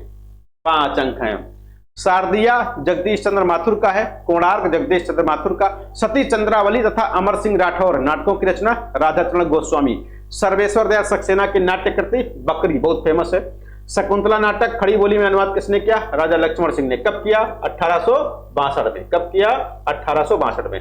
भारतेंद्र युग की केंद्रीय विधा क्या है? नाटक। नहुस नाटक किसने लिखा? गोपाल चंद गिरधर दास। गोपाल चंद गिरधर दास और भारतेंदु हरिश्चंद्र जी का आपस में क्या संबंध था? पिता पुत्र का। उत्तर प्रियदर्शी नामक नाटक किसने लिखा है? अज्ञे जी ने लिखा। पृथ्वीराज की आंखें बहुत फेमस है, किसने लिखा? रामकुमार वर्मा ने। उत्तरायण किसने लिखा? रामकुमार वर्मा। रेल का विकट खेल बालकृष्ण भट्ट। शिव साधना हरिकृष्ण प्रेमी का। हिंदी में समस्या नाटकों का प्रवर्तन लक्ष्मी नारायण मिश्र ने। मादा कैक्टस लक्ष्मी नारायण लाल हैं। मादा कैक्टस लक्ष्मी नारायण लाल। अंधा कुआं लक्ष्मी नारायण लाल। अंजो दीदी ये नाटक है। अंजो दीदी विधा क्या है? नाटक है। रस गंधर्व नाटक रचनाकार कौन है? मणि मधुकर। मणि मधुकर का एक नाटक और है, बहुत फेमस है, तो बताएगा भैया क्या नाम है? एक तारे की नहीं का है? एक तारे की आंख इनका है कि नहीं है? हाँ, बुलबुल सराय भी है। अच्छा। युगे युगे क्रांति के रचनाकार कौन? विष्णु प्रभाकर। डॉक्टर किस विधा की? नाटक। किसको नुक्कड़ नाटक कहा गया? किसको नुक्कड़ नाटक कहा गया? तो सफदर हाशमी को। सफदर हाशमी को नुक्कड़ नाटक कहा गया। अच्छा, किसकी कविता को नुक्कड़ कविता कहा गया? नुक्कड़ कविता किसी नाटक को कहा गया? किसकी? त्रिलोचन की। अभी कल ही बात की है, इतनी जल्दी भूलोगे? नागार्जुन की कविता को नुक्कड़ कविता कहा गया। किसने कहा? ये तो भूल गए होगे। हिंदी का बच्चन सिंह ने। अच्छा, बच्चन सिंह ने कह दिया, ये भी याद कर लो भाई, हम तो भूल गए थे। बच्चन सिंह।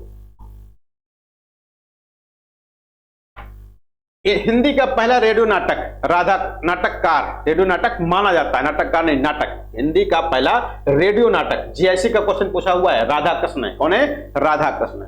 वह एकांकी जिसमें संयुक्त परिवार की समस्या को उठाया गया है, सूखी डाली। मुद्रा राक्षस के तिलचट्टा नामक में तिलचट्टा प्रतीक किसका है? यौन कुंठाओं का प्रतीक है तिलचट्टा। जन नाट्य इसको इप्टा पढ़ना है। इप्टा IPTA है ना? तो IPT क्या है? इंडियन पीपुल्स ऐसे करके कुछ है, एसोसिएशन आखिरी में आता है। तो यानी जन नाट्य मंच क्या कहा गया? जन नाट्य मंच। इसकी स्थापना कब हुई? 25 मई 1943। 25 मई 1943 को इप्टा यानी जन नाट्य। कभी कभी देखो इप्टा पूछते हैं और कभी कभी ऐसे ही लिख देते हैं हिंदी में ही, इप्टा। इप्टा की स्थापना। तो इप्टा चाहे वैसे लिखा जाए, चाहे ऐसे लिखा जाए, चाहे जन नाट्य मंच कहा जाए, बात एक ही है। 25 मई 1943 को इसकी स्थापना हुई थी। वह कृति जिसको संगीत नाटक अकादमी का प्रथम पुरस्कार प्राप्त हुआ तो है आषाढ़ का एक दिन।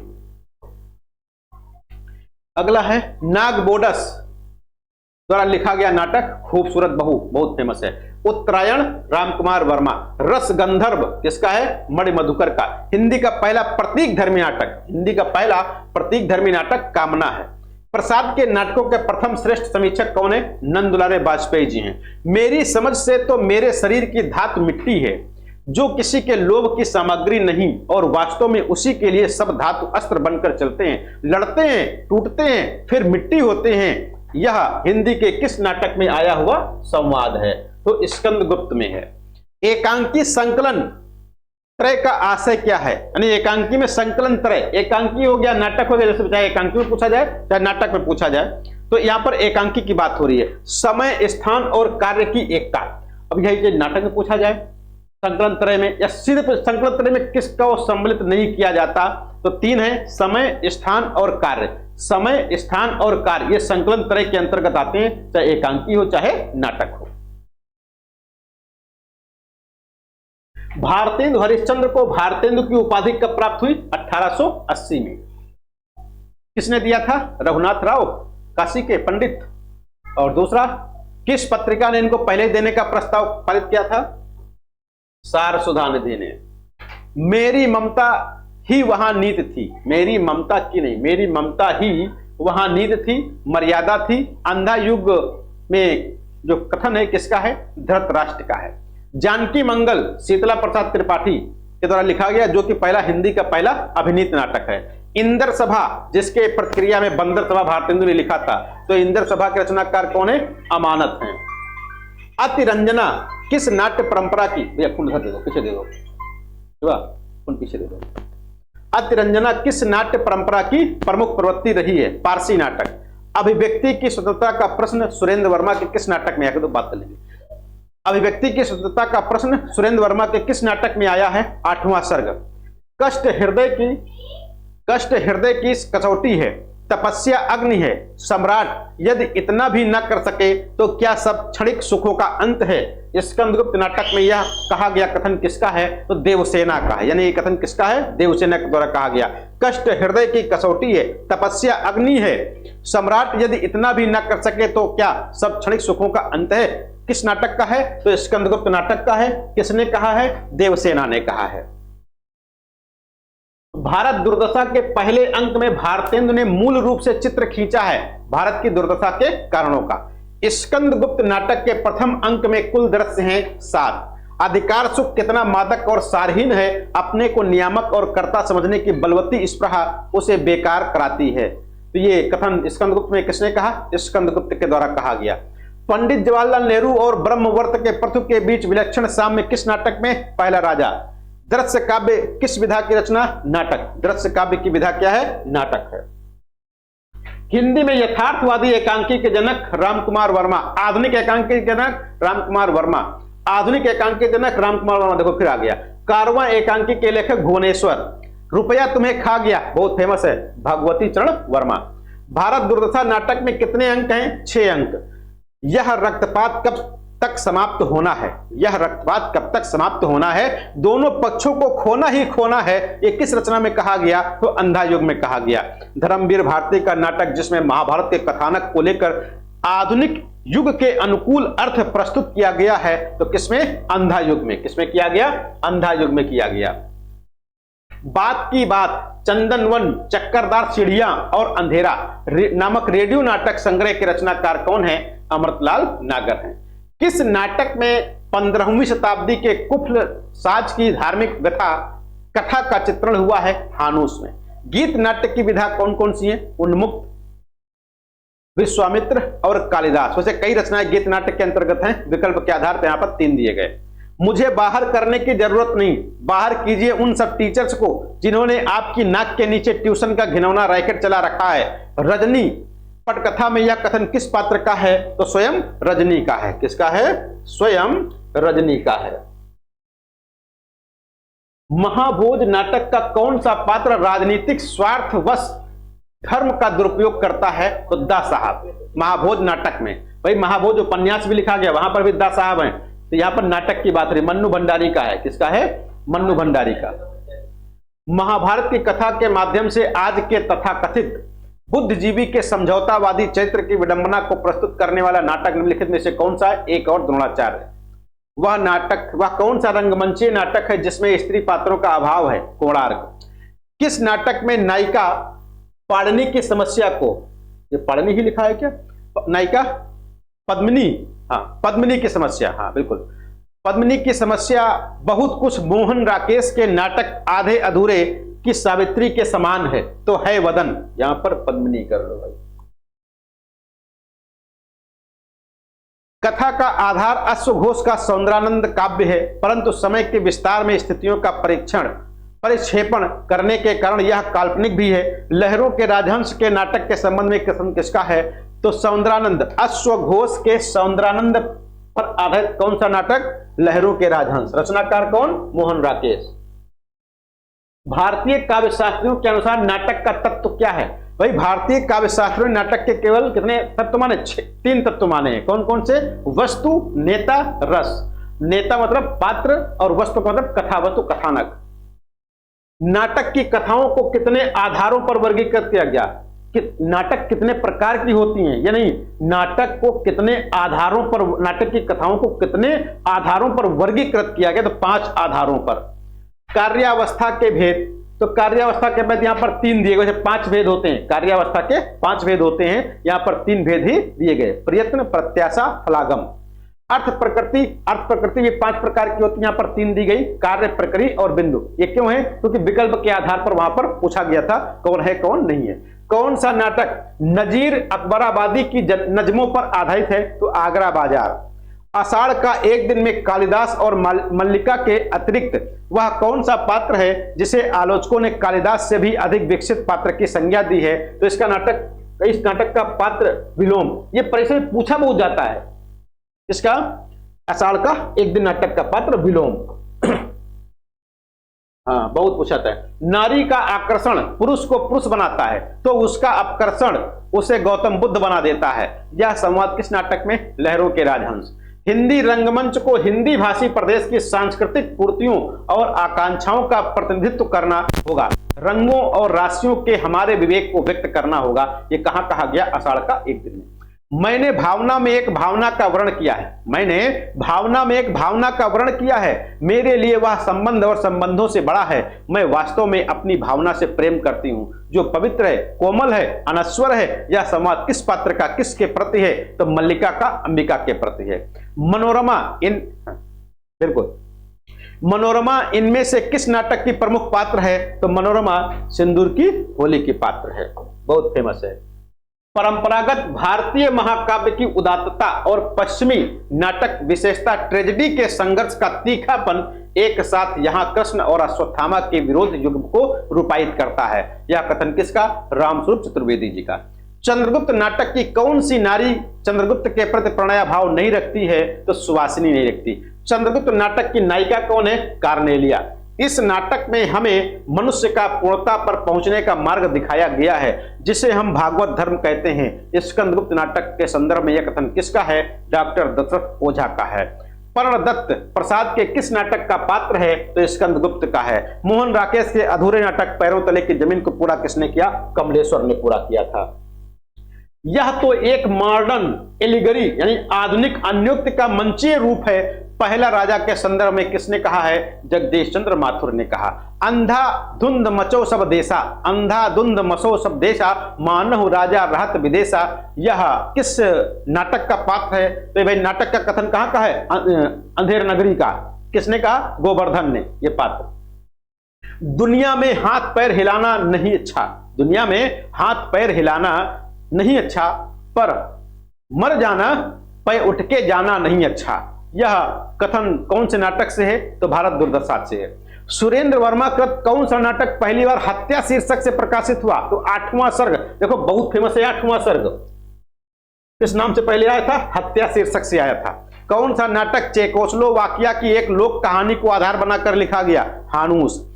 गोगोल के इंस्पेक्टर जनरल का आला अफसर नाम से अनुवाद किसने किया? मुद्रा राक्षस। ये मुद्रा राक्षस वही है तिलचट्टा वाले। कौन सा नाटक बिहार में हुए हिंसक बेलद्दी कांड पर आधारित है? तो ये महाभोज नाटक मन्नू भंडारी का। अंधाधुंध में किस पात्र, अंधायुग में जिस पात्र के द्वारा कृष्ण मृत्यु को प्राप्त होते हैं उसका नाम क्या है? तो जरा। जरा मतलब बूढ़ा व्यक्ति।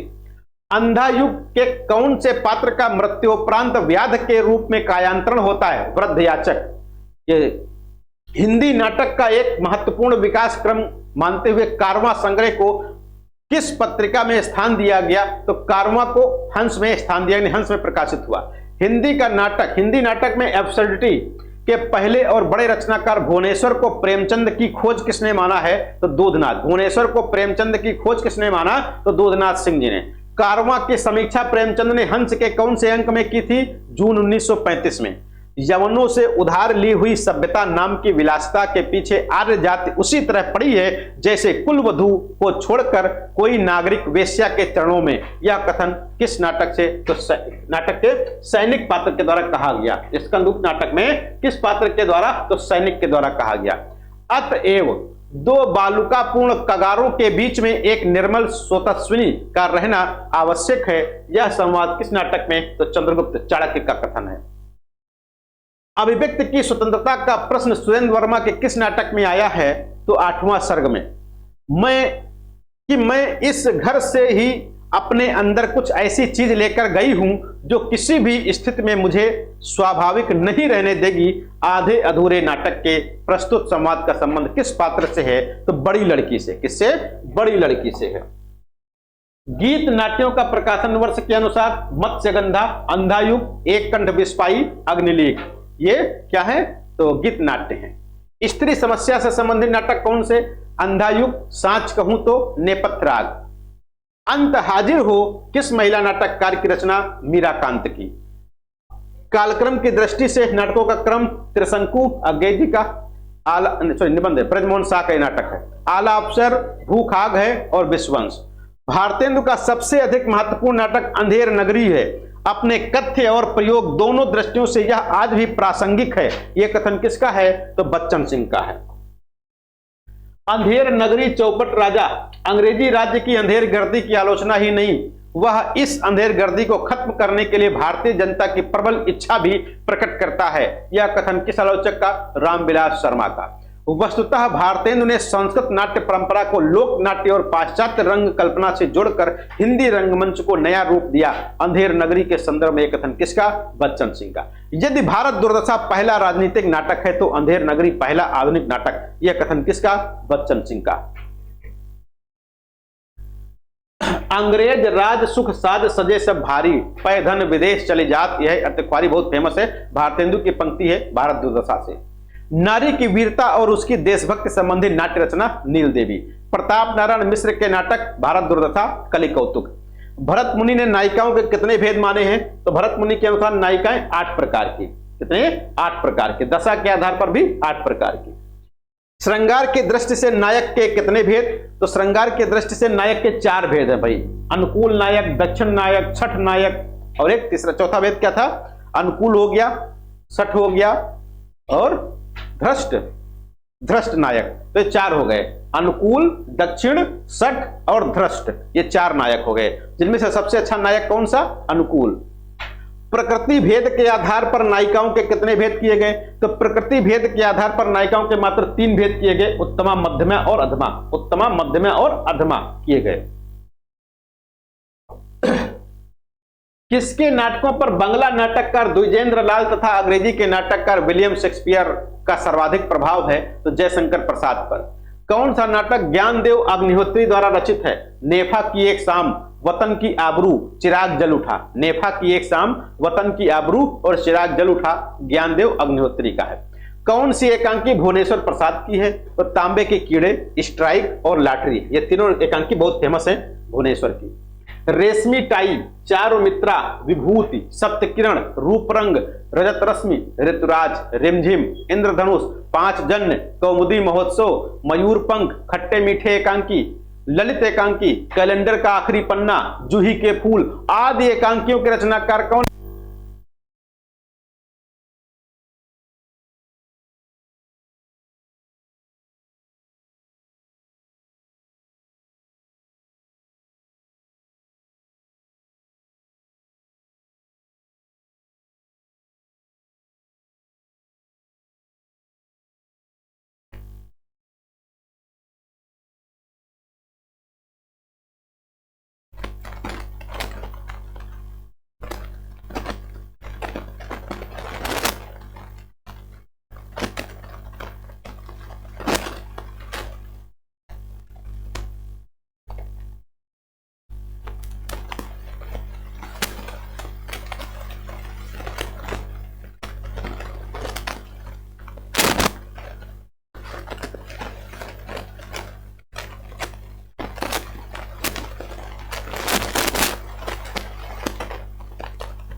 बात हो गई आपकी ये एकांकी और नाटक, नाटक एकांकी और विपक्षी, इस पर हम लोग आज बात करेंगे।